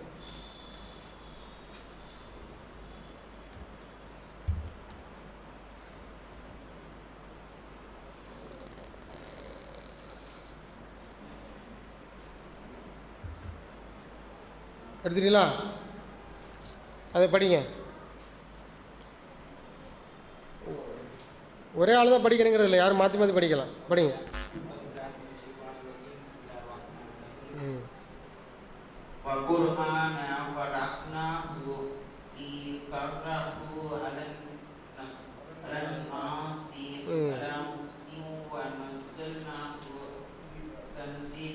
சரி, நீர் மனிதனுக்கு சிறிது சிறிதாக ஓதி காண்பிக்கப்பட்டவே குர்ஆனை பகுதியாக பிரித்து படிப்படியாக இறக்கி வைத்தோம். சரி சரி. அதாவது குர்ஆனுடைய வசனம் ஏன் ஒட்டுமொத்தமாக அருளப்படாமல் சிறுக சிறுக அருளப்பட்டிருக்கிறது அப்படிங்கிறதுக்கு ஒரு ரீசன் இதில் சொல்லப்பட்டிருக்கு, ஒரு காரணம் இதில் சொல்லப்பட்டிருக்கு. என்ன காரணம் சொல்லப்பட்டிருக்கு? என்ன காரணம் புரிஞ்சுக்கிட்டீங்க இந்த டிரான்ஸ்லேஷன்ல இருந்து? அதாவது கொஞ்சம் கொஞ்சமாக மக்களுக்கு ஓதி காமிக்கிறது வசதியாட்டு, மொத்தத்தில் எல்லாம் சொன்னேன்னா விளங்காமல் போயிடும். அப்படி தானே சயின்ஸாக தானே சொல்லுது. இப்போ நீங்கள் கொஞ்ச நேரம் தான் என் கூட இருப்பீங்க, அதுக்கப்புறம் எங்கேயும் போயிடுவீங்க. அப்படி தானே? ஆமான்றீங்க. அதாவது சயின்ஸ் என்ன சொல்லுதுன்னா, அந்த முதல் 20 நிமிஷத்தில் தான் அந்த மைண்ட் எனர்ஜி வந்து கான்சன்ட்ரேஷனோட இருக்குமா, முதல் 20 நிமிஷத்தில். அதுக்கப்புறம் எனர்ஜி அதில் வந்து கவனம் ஒட்டாது. என்னத்தை தான் நம்ம இருக்கிற மாதிரி பேசினாலும், என்ன இங்கே உட்கார மாதிரி பேசினாலும் அவங்க இங்கே இருக்க மாட்டாங்க, சிந்தனைகள் அப்பப்போ வெளியே போயிட்டு வந்துக்கிட்டே இருக்கும் அப்படின்னு சொல்லி சொல்கிறாங்க. இப்போ அல்லாஹ் என்ன சொல்கிறான் அப்படின்னா, இந்த குர்ஆன் ஏன் சிறுக சிறுக அருளப்பட்டது அப்படின்னா, அது மக்களுடைய வசதிக்காக. அது உங்களுடைய மனசில் வந்து கொஞ்சம் கொஞ்சமாக சொன்னால் தான் என்ன செய்யும், அது பதியும். கொஞ்சம் கொஞ்சமாக ஓதி காட்டினா தான் அவங்களால அதை அப்சர்வ் பண்ண முடியும், மனசில் பதிய செய்ய முடியும். அப்படிங்கிறதுக்காக மக்களுடைய வசதிக்காக இந்த மாதிரி கொஞ்சம் கொஞ்சமாக அருளப்பட்டதாக அல்லாஹ் என்ன செய்கிறான், குர்ஆனில் சொல்லிக்காங்க. குர்ஆனன் ஃபரக்னாஹு லித்தக்ரஹு அலன்னாசி அலா முக்ஸின் வ நஸ்ஸல்னாஹு தன்ஸீலா. குர்ஆனன் ஃபரக்னா, இந்த குர்ஆனை நாம் சிறுக சிறுக அருளி இருக்கிறோம். லித்தக்ரஹு அலன்னாசி, மக்களுக்கு நீர் அதை ஓதி காட்ட வேண்டும் என்பதற்கு. அலா முக்ஸின், என்னது, நிதானமாக, சிறுக சிறுக கொஞ்சம் கொஞ்சமாக நிதானமாட்டு மெதுவாக ஓதி காமிக்கிறதுக்காக நாம் நினைச்சிருக்கிறோம். வ நஸ்ஸல்னாஹு தன்ஸீலா, அதை சிறுக சிறுக நாம் அருளி இருக்கிறோம். நஸ்ஸல்னாஹு தன்ஸீலான்னு அர்த்தம், நம்ம கொஞ்சம் கொஞ்சமாக ஒரே நேரத்தில் அருளப்பட்டதுக்கு அப்படி சொல்கிறது இல்லை. கொஞ்சம் கொஞ்சமாக அருளப்படுறதுக்கு தான் என்ன எந்த வார்த்தையை பயன்படுத்துறது, நஸ்ஸல்னாஹு தன்ஸீலா. நம்ம கொஞ்சம் கொஞ்சமாக நினைச்சிருக்கிறோம், அருளி இருக்கிறோம் அப்படின்னு. மக்களுடைய வசதிக்காக அல்லாஹ் அப்படி செய்திருக்கிறான். இந்த நபித்தோழர் இப்னு மஸ்ஊத் உட்பட பல்வேறு நபித்தோழர் சொல்கிறாங்க, அல்லாஹ் சுப்ஹானஹு வ தஆலா அருளக்கூடிய பெரும்பதி மேக்சிமம் வசனங்கள் எப்படி இருக்குன்னா 5 வசனங்களாக தான் அல்லாஹ் அருள்வான். எத்தனை வசனங்கள்? 5 வசனங்கள். முதல்ல அருளப்பட்ட வசனங்கள் எது? இக்ரா பிஸ்மி ரப்பிக்கல் லதீ ஹலக் ஹலக்கல் இன்சான மின் அலக் இக்ரா ரப்புக்கல் அக்ரம் அல்லதீ அல்லம பில் கலம் அல்லமல் இன்சான மா லம் யஅலம். மொத்தம் எத்தனை வசனங்கள்? 5 வசனங்கள். ஐவரும் கொஞ்ச நாள் கழிச்சு தான் என்னுடைய தொடர்ச்சி ஏற்படுது, அருளப்படுகிறது. முதல்ல அருளப்பட்ட வசனங்கள் 5 வசனங்கள் தான். ஏன் இந்த மாதிரி அல்லாஹ் சுப்ஹானஹு வ தஆலா 5 வசனங்களாக அருள்றான் அப்படின்னு சொன்னால், அது வந்து மக்களுடைய நெஞ்சத்தில் முழுசாக பதியணும் அப்படிங்கிறதுக்காக. அது மொத்தத்தில் அருளப்பட்டா அல்லது மொத்தத்தில் நம்ம ஓதி காமிச்சா, மொத்தத்தில் ஒரு அத்தியாயத்தை எடுத்துட்டு நம்ம விளக்கும்போது அது அவங்களுடைய மனசில் பதியாமல் போயிடும். அப்படிங்கிறதுனால தான் அல்லாஹ் சுப்ஹானஹு வ தஆலா இந்த ஒரு ஏற்பாடு நினைச்சிருக்கிறான், செய்திருக்கிறான் அப்படின்னு இந்த வசனத்தின் மூலமாக அல்லாஹ் நமக்கு நினைச்சிடறான், விளக்கி சொல்கிறான். அதனால் நபித்தோழர்களையும் எப்படி பாடமாக்குவாங்களாம், இந்த ஆயத்துக்களை பாடமாக்கும் போது கூட அவங்க எப்படி பாடமாக்குவாங்கன்னு சொன்னோன்னா, ஒரு 5 வசனத்தை எடுத்துக்கிட்டோன்னா அந்த 5 வசனத்துக்குரிய முழுமையான விளக்கத்தை தெரிந்து கொண்டதற்கு பிறகுதான் அடுத்த 5 வசனத்துக்கு வருவாங்க. நல்லா புரிஞ்சுக்கிடுங்க. இன்னைக்கு நம்மள நீ குர்ஆன் ஓதிருக்கிறாப்பா அப்படின்னு சொல்லி கேட்டேன்னா நம்மள பல பேர் சொல்லலாம், ஆமாம் நான் குர்ஆன் 10 தடவை முடிச்சிருக்கேன், 15 தடவை முடிச்சிருக்கிறேன் அப்படின்ட்டு. நம்ம பெற்றோர்கள் வந்து பெருமையாக சொல்லுவாங்க, என் பிள்ளை வந்து குர்ஆனை முடிச்சிட்டான், முழுசாக முடிச்சிட்டான் அப்படின்னா அர்த்தம் ஒரு ரவுண்டு ஓதி முடிச்சிருக்கிறான்னு அர்த்தம். ஆனால் அந்த வசனத்தினுடைய பொருள் தெரியுமா, அந்த வசனத்தினுடைய விளக்கம் தெரியுமா? அந்த வசனத்தினுடைய விளக்கத்தை தெரியாமலேயே, அந்த வசனத்தினுடைய பொருளை புரியாமலேயே நாம் சந்தோஷப்படுறோம். நான் முடிச்சிட்டேன், நான் 1 குர்ஆன் முடிச்சிட்டேன், 2 குர்ஆன் முடிச்சிட்டேன், என் பிள்ளை வந்து 1 குர்ஆன் முடிச்சிட்டான், 2 குர்ஆன் முடிச்சிட்டான்னு சொல்லி சந்தோஷப்படுறோம். குர்ஆன் முடிச்சிட்டேன்னு சொல்லி எப்போ சொல்லணும் அப்படின்னு சொன்னால், அதனுடைய பொருள், அதனுடைய விளக்கம் எல்லாத்தையும் தெரிஞ்சுக்கிட்டதுக்கு பின்னால் தான் இந்த வார்த்தையை சொன்னா குர்ஆனை முடிச்சிருக்கிறேன் அப்படின்ட்டு. சஹாபாக்கள் இப்படித்தான் குர்ஆனை கற்றார்கள். குர்ஆன் எப்படி கற்றுக்கிட்டாங்க? 5 வசனம் தான். முதல்ல 5 வசனத்தை எடுப்பாங்க, அந்த 5 வசனத்தை பாடமாக்குவாங்க. அந்த 5 வசனத்தை எப்படி பாடமாக்குவாங்கன்னா, வெறுமனே பாடமாக்குறது மட்டுமல்ல, அதற்குரிய விளக்கம் என்ன, அதுக்குரிய உண்மையான பொருள் என்ன, அதுக்கு பின்னால் இருக்கிற விஷயங்கள் என்ன, அதில் சொல்லப்பட்டிருக்கிற சட்டத்திட்டங்கள் எல்லாம் என்னென்ன நுணுக்கங்கள் சொல்லப்படுது, எல்லாத்தையும் முழுசாக கற்றுக்கிட்டதுக்கு பிறகுதான் அடுத்த 5 வசனத்துக்கு வருவாங்க அப்படின்னு சொல்லிட்டு ஹதீஸில் வரக்கூடிய செய்திகள் இது. அதாவது சஹாபாக்கள் அறிவிக்கக்கூடிய செய்திகள் இது. அப்போ குர்ஆனை வந்து நாம் எப்படி அணுகணும் அப்படிங்கிறதுக்கு இது ஒரு நல்ல ஒரு முன்மாதிரி, ஒரு எடுத்துக்காட்டாக இருக்குது. இப்படி தான் நம்ம அணுகணும். அதாவது குர்ஆனை ஓதக்கூடியவர்களுக்கு கூட நான் சொல்லக்கூடிய அட்வைஸ், ஒரு அறிவுரை என்ன அப்படின்னு சொன்னால், குர்ஆனை ஓதுறமில்ல ஓதக்கூடிய சகோதரர்களுக்கு, அதாவது ஒரு நாளைக்கு நான் வந்து 10 பேஜ் ஓதிட்டேன், ஒரு நாளைக்கு 1 ஜுஸ் முடிச்சிட்டேன் அப்படிங்கிறது பெருமையே கிடையாது. ஒரு நாளைக்கு நீ 1 பேஜ் முடித்தாலும் பரவாயில்லை, ஒரு நாளைக்கு 1 பேஜ் முடித்தாலும் பரவாயில்லை, அந்த 1 பேஜும் பெர்ஃபெக்டான முறையில் நினைச்சப்பட்டிருக்கணும், ஓதப்பட்டிருக்க வேண்டும், அதனுடைய கருத்துக்கள், அர்த்தங்கள், விளக்கங்கள் நினைச்சிருக்க தெரிந்திருக்க வேண்டும். அப்படித்தான் குர்ஆனை ஓதணும். ஆனால் நம்மில் வேதனைப்படக்கூடிய விஷயம் என்ன அப்படின்னு சொன்னால், நம்மில் பல பேருக்கு குர்ஆனை கூட சரியாக ஓத தெரியாத ஒரு நிலை இருந்து கொண்டிருக்கிறது. அது உண்டுமா இல்லையா? இன்றைக்கி வந்து குர்ஆன் யாருக்கெல்லாம் ஓத தெரியும் அப்படின்னு கையை தூக்க சொன்னேன்னா, அதில் கொஞ்சம் கை தான் நினச்சி மேலே தூக்கும், நிறைய கைகள் மேலே தூக்காமல் தான் இருக்கும். அப்படி பல சபைகள் நம்ம பார்த்துருக்குறோம். நான் அப்படி தூக்க சொல்ல மாட்டேன், பயப்படாதீங்க. ஆனால் நான் பல இடங்களை பார்த்த அனுபவத்தின் அடிப்படையில் நான் உங்கள்கிட்ட பேசுகிறேன். இப்போ குரானோடு இருக்கக்கூடிய நம்முடைய தொடர்பு வந்து நம்ம குரான் ஹதீஸ் ஜமாத்துன்னு ஒரு ஜமாத்தை வச்சுட்டு இருக்கிறோம். ஜம்இய்யத்து அஹ்லில் குர்ஆன் வல் ஹதீஸ், குரான் ஹதீஸ் ஜமாத்துன்னு ஒரு ஜமாத்தை வச்சுட்டு இருக்கிறோம். அட்லீஸ்ட் அந்த குரானோடு இருக்கக்கூடிய தொடர்பு ஓதுறதுலையாகவும் இருக்கணும். அந்த ஓதுறதுல கூட ரொம்ப பின்தங்கிய நிலையில் தான் நம்முடைய சமுதாயத்தில் இருக்கக்கூடிய, குறிப்பாக நம்ம ஜமாத்தில் இருக்கக்கூடிய சகோதரர்கள் இருந்து கொண்டிருக்கிறார். அதனால் நிர்வாகிகளாக இருந்தாலும் சரி தான், உறுப்பினர்களாக இருந்தாலும் சரி தான், முதல்ல குரானை சுத்தமாக திருத்தமாக செய்யணும், ஓத கற்றுக்கொள்ள வேண்டும். இரண்டாவதாக அதனுடைய சரியான பொருளை, சரியான விளக்கத்தை உரியவர்கள்ட்ட என்ன செய்யணும், தெரிந்து கொள்ளவும் கடமைப்பட்டிருக்கிறோம் அப்படிங்கிறத இது நமக்கு நினச்சி. ஏன்னா இதை நான் வந்து அழுத்தமாக உங்களுக்கு சொல்லக்கூடிய காரணம் இதான் பார்த்துக்கிடுங்க. குரான் அல்லாஹ் வந்து மொத்தத்தில் அருளாமல் சிறுக சிறுக அருளப்பட்டதுக்கு காரணமே இதுதான். நாம் என்ன செய்யணும், அதை வந்து நல்ல மனசில் பதியணும், புரியணும் அப்படிங்கிறதுக்காக தான் அந்த ஏற்பாடு செய்யப்பட்டிருக்கிறது. அப்போ இந்த ஏற்பாட்டை நாம் ஏன் பயன்படுத்தாமல் இருக்கிறோம் அப்படிங்கிறத ஒரு மிகப்பெரிய ஒரு கேள்விக்குறியாக இருந்து கொண்டிருக்கிறது. சரி, அடுத்ததாக இன்னொரு காரணம் என்ன அப்படின்னு சொன்னால், ஏறக்குறைய இது தொடர்புடைய ஒரு காரணம் தான், ஆனால் சற்று வித்தியாசமான ஒரு காரணம். அது ரசூலுல்லாஹ்வுடைய மனசில் பதிய செய்யணும் அப்படிங்கிறதுக்காக.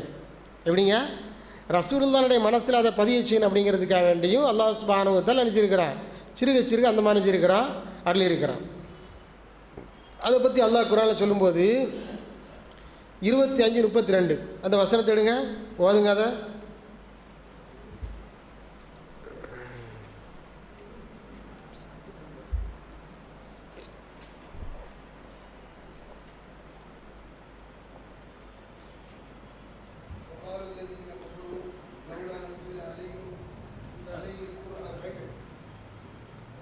மைக் எங்கே போய் சின்ன இருக்குல்ல.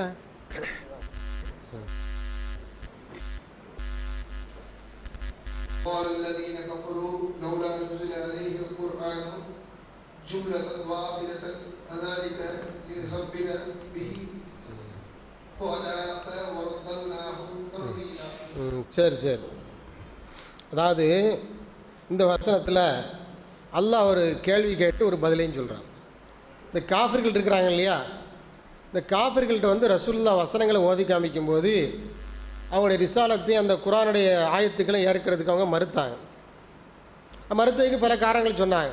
அது ஒரு காரணம் என்ன அப்படின்னு சொன்னால், இந்த குர்ஆன் ஏன் மொத்தமாக அருளப்படலை, எப்படி ஜும்லத்தன் வாஹிதா, ஜும்லத்தன் வாஹிதா தான் ஒட்டு மொத்தமாக ஏன் அருளப்படலை, முந்தி வேதங்கள் அந்த மாதிரி தான் அருளப்பட்டிருக்குது, குர்ஆன் மாத்திரம் ஏன் இப்படி பிரித்து பிரித்து கொஞ்சம் கொஞ்சமாக வந்துட்டு இருக்குது அப்படின்னு அவங்க ஒரு கேள்வி எழுப்புனாங்க. இந்த குர்ஆனில் ஒரு சந்தேகத்தை ஏற்படுத்துகிற மாதிரி ஒரு கேள்வியை அவங்க எழுப்புனாங்க. அதுக்கு அல்லாஹ் நினைச்சுதான் இதில் பதில் சொல்கிறான். வக்கதாலிக்க லினுஸப்பித பிஹி ஃபுஆதக, உம்முடைய உள்ளத்தை உறுதிப்படுத்த வேண்டும், இந்த உள்ளத்தில் இந்த குர்ஆனுடைய வசனங்களை ஆழமாக பதிய செய்ய வேண்டும் என்பதற்காக நம்ம நினைச்சிருக்கிறோம், இதை சிறுக சிறுக அருளி இருக்கிறோம் அப்படின்னு. இதை வரத்தல்லாவும் தரத்தீலா. அதாவது ஜிப்ரீல் வந்து என்ன செய்கிறாங்கன்னு சொன்னால், அந்த வசனத்தை கொண்டு வரும்போது ரசூலுல்லாஹ் என்ன பண்ணுவாங்க தெரியுமா, நமக்கு மறந்து போயிருமோ அப்படிங்கிறதுக்காக வேண்டி ஜிப்ரீல் ஓத ஓத கூடவே சேர்ந்து நினைச்சுவாங்க, ரிப்பீட் பண்ணிகிட்டே இருப்பாங்க. அவங்களுடைய வாய் நினைச்சு முணுமுணுத்துக்கிட்டே இருக்கும். இப்போ அதையும் அல்லாஹ் நினைச்சாங்க குர்ஆனில் தடை செய்கிறான். அந்த மாதிரி நீங்கள் செய்ய வேண்டியது இல்லை. அது குர்ஆனில் ஒரு வசனத்தில் வருது பாருங்கள், 75:16 75:16 எடுங்க. 75:16 லா துஹர்ரிக் பிஹி லிசானக லிதஅஜல பிஹி இன்ன அலைனா ஜம்அஹு வ குர்ஆனா அப்படின்னு 75:16 எடுங்க. ஓதுங்க ஓதுங்க. இந்த மைக் எடுத்துக்கங்க, மாற்றி மாற்றி ஓதுங்க, எல்லாரும் ஓதுங்க. வேற யாரு தர்ஜுமத்துல் குர்ஆன் வேற ஒருத்தரும் இல்லையா? எல்லாம் செல்ஃபோனில் வச்சுருப்பீங்களா, செல்லில் வச்சுருப்பீங்களா? வசனத்தை ஓதுங்க. ஓத தெரியுமா? சரி, அப்போ படிங்க. இல்லை இல்லை, டிரான்ஸ்லேஷன் அவங்கள்ட்ட படிக்கட்டும்.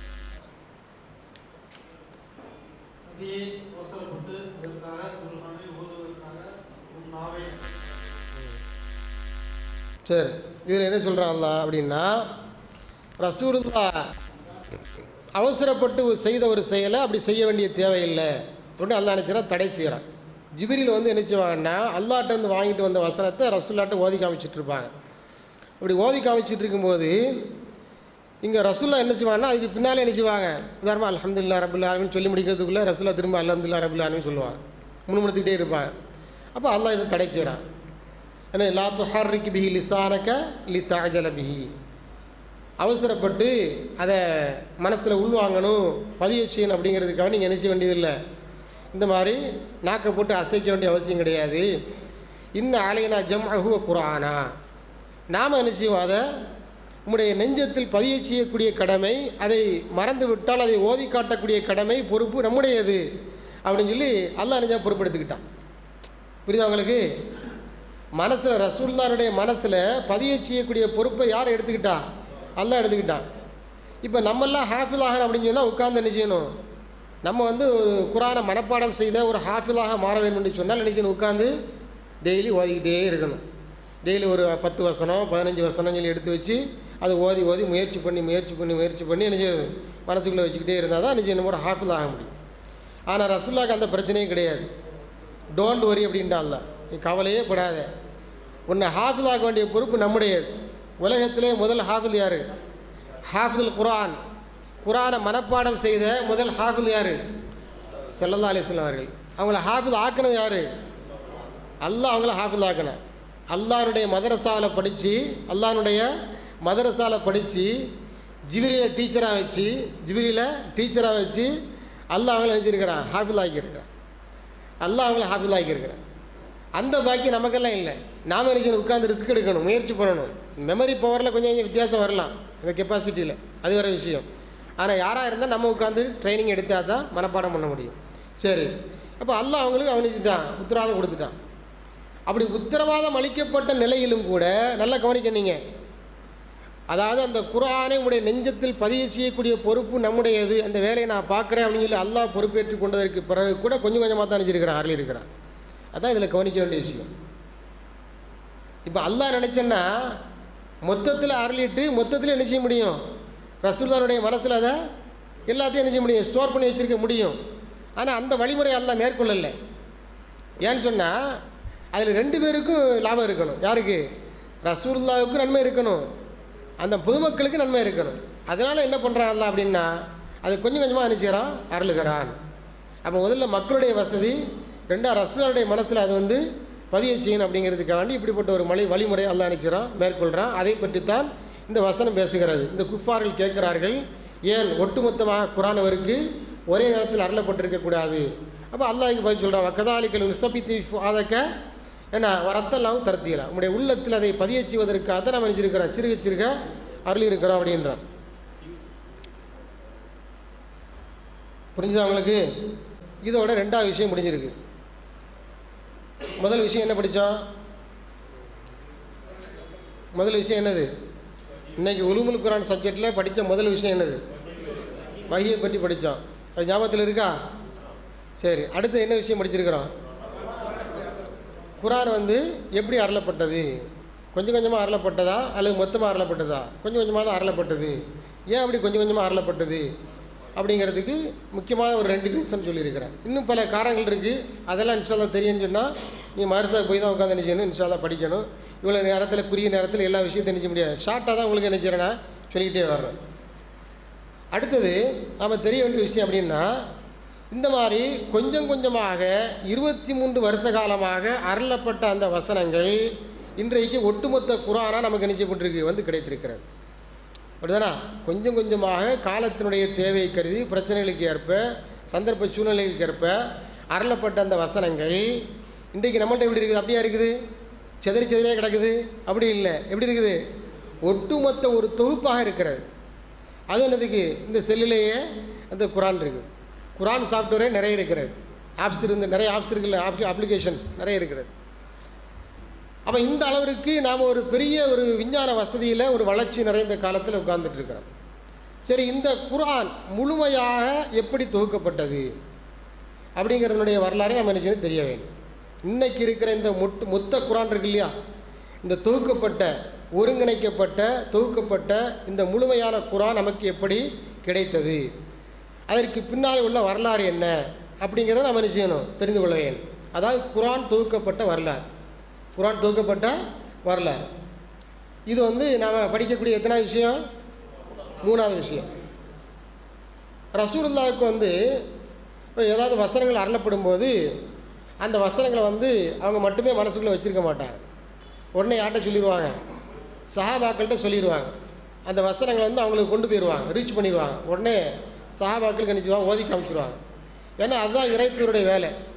குவல்லதி பாசஃபில் உம்மியின ரசூல மின்ஹும் எத்துலு அலையும் ஆயாத்தி. அவன்தான் இந்த மக்களுக்கு மத்தியில் ஒரு இறைத்தூரை அனுப்பி வைத்திருக்கிறான். எத்துலு அலையும் ஆயாத்தி. அந்த இறைத்தூருடைய பணி என்னவென்று சொன்னால் அல்லாஹ்வுடைய வசனங்களை ஓதி காட்டும். அதுதான் அவருடைய முதல் வேலை. அதில் கொஞ்சம் கூடுதல் குறைவு இல்லாம என்ன வசனம் அங்கே ரிசீவ் ஆகிருக்குதோ அந்த வசனத்தை அப்படியே என்ன செய்யணும், கொடுக்கணும். சஹாபாக்கள்கிட்ட ஓதி காமிக்க, கொஞ்சம் கூட அதில் நினைச்சக்கூடாது, மாற்றம் எதுவும் பண்ணக்கூடாது. அதுக்காகத்தான் அல்லாஹ் நினைச்ச உள்ளத்தை அல்லாஹ் வந்து அவங்க உள்ளத்தில் பதிய வச்சக்கூடிய பொறுப்பை அல்லாஹ் ஏற்றெடுத்திருக்கிறான். இப்போ இந்த வசனங்களை எல்லாம் ரசூலுல்லாஹ் என்ன செய்வாங்கன்னு சொன்னோம்னா சஹாபாக்களை எல்லாம் கூப்பிட்டு, இல்லை சஹாபாக்கள் எல்லா சஹாபாக்களும் இல்லை, அங்கே பக்கத்தில் இருக்கக்கூடிய சஹாபாக்களை கூப்பிட்டு அவங்களுக்கு என்ன ஓதி காமிப்பாங்க. சஹாபாக்கள்கிட்ட இந்த வசனங்களை போய் சேர்ந்துடும். இது மொத்தத்தில் ரசூலுல்லாஹ் செய்யக்கூடிய ஒரு வேலை. இது அல்லாமல் ஸ்பெஷலாக ரசூலுல்லாஹ் ஒரு சிறப்பு ஏற்பாட்டை செய்திருந்தார். அது என்ன சிறப்பு ஏற்பாடு அப்படின்னு சொன்னால், அவர்களுக்கென்று சில ரைட்டர்ஸ், சில எழுத்தர்களை நியமித்திருந்தார்கள். அவர்களுக்கென்று சில எழுத்தர்களை நியமித்திருந்தார்கள். அந்த எழுத்தர்கள் யார் அப்படின்னு சொன்னால் அவங்களுடைய பேரை சொல்கிற, நோட் பண்ணிக்கிடுங்க.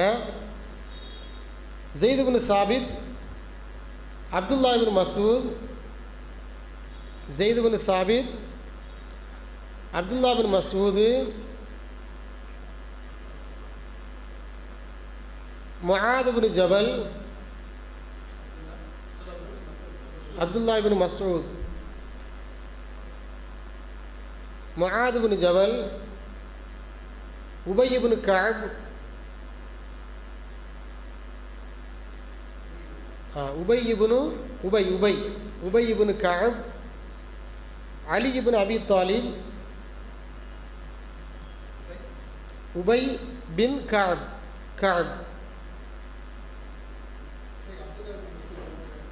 அப்துல்லா இப்னு மஸ்ஊத் அடுத்தது முஆத் இப்னு ஜபல்,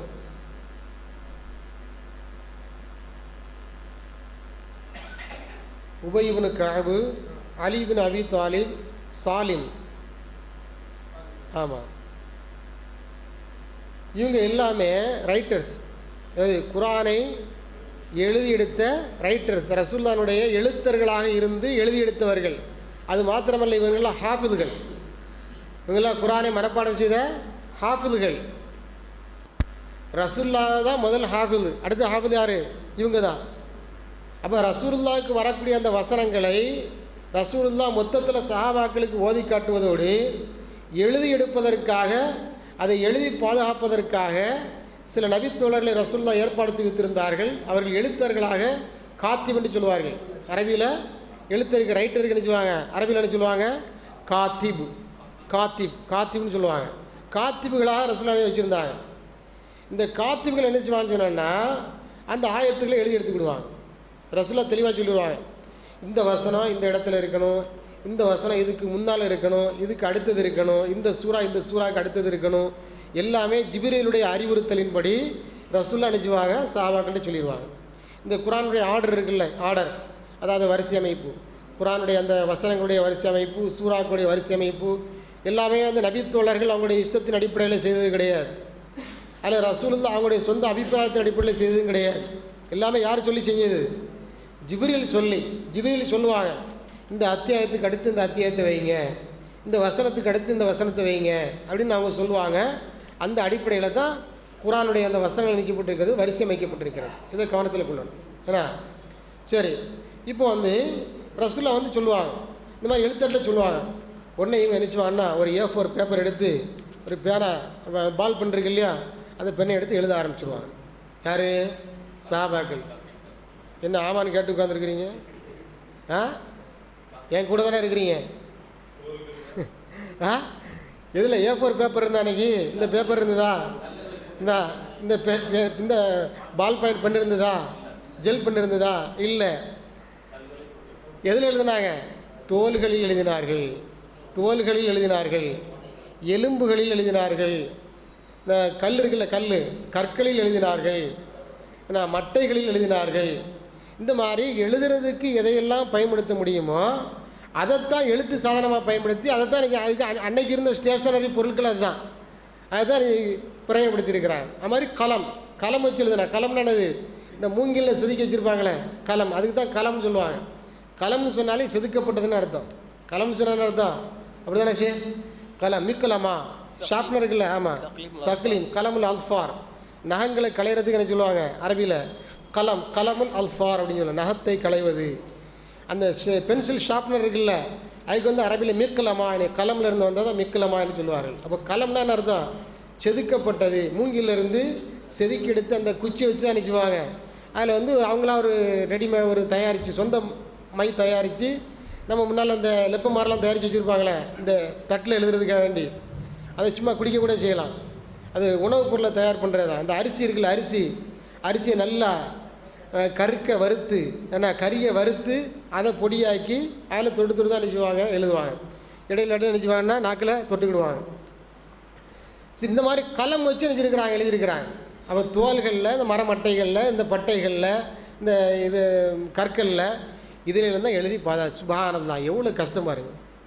எவ்வளோ கஷ்டப்பட்டு ஹார்ட் ஒர்க் பண்ணியிருக்கிறாங்க. அன்னைக்கு அவ்வளவு ஹார்ட் ஒர்க்கு பண்ணதனுடைய பலனை நம்ம இன்னைக்கு உட்காந்து நினைச்சுக்கிறோம், அனுபவிச்சுட்டு இருக்கிறோம். ஆமாம், அவங்க ஹார்ட் ஒர்க்கு பண்ணாங்க, அதனால் இன்னைக்கு ஹார்ட் டிஸ்க் வச்சுருக்கிறாங்க. ஷேக் சொல்கிறாங்க ரைமிங். ஏன்னா ஹார்ட் ஒர்க்கு பண்ணதுனால இன்னைக்கு எனக்கு ஹார்ட் டிஸ்கில் வைக்க முடியுது அப்படின்ட்டு. செல்ஃபோனில் கூட எனக்கு மெமரி கார்டில் வச்சுட்டு தெரியுறோம். மெமரியில் கிடையாது, மெமரி கார்டில் இருக்குது. குரான் அந்த மெமரியில் இருக்குதா? மெமரியில் இல்லை. எதில் இருக்குது? மெமரி கார்டில் இருக்குது. ஏன்னா நம்ம மெமரி போகிறது நாளுக்கு நாள் குறைஞ்சிக்கிட்டே வருது. அந்த காலத்தில் எல்லாம் மெமரியிலே எல்லாத்தையும் வச்சுருந்தாங்க. ஆயிரக்கணக்கான கவிதைகளையும் பெரிய பெரிய பாடல்களையும் மெமரியிலே வச்சுருப்பாங்க. ஸ்பாட்டில் எடுத்து விடுவாங்க. அந்தளவுக்கு நினைவாற்றல் திறனை அல்லாஹ் சுப்ஹானஹு கொடுத்துருந்தான். இன்றைக்கி அந்த மாதிரிப்பட்ட நினைவு திறன் கொஞ்சமாக குறைஞ்சி அடிபட்டு போச்சு. சரி, அது ஒரு வகையான பரக்கத்து குறைவு தான்.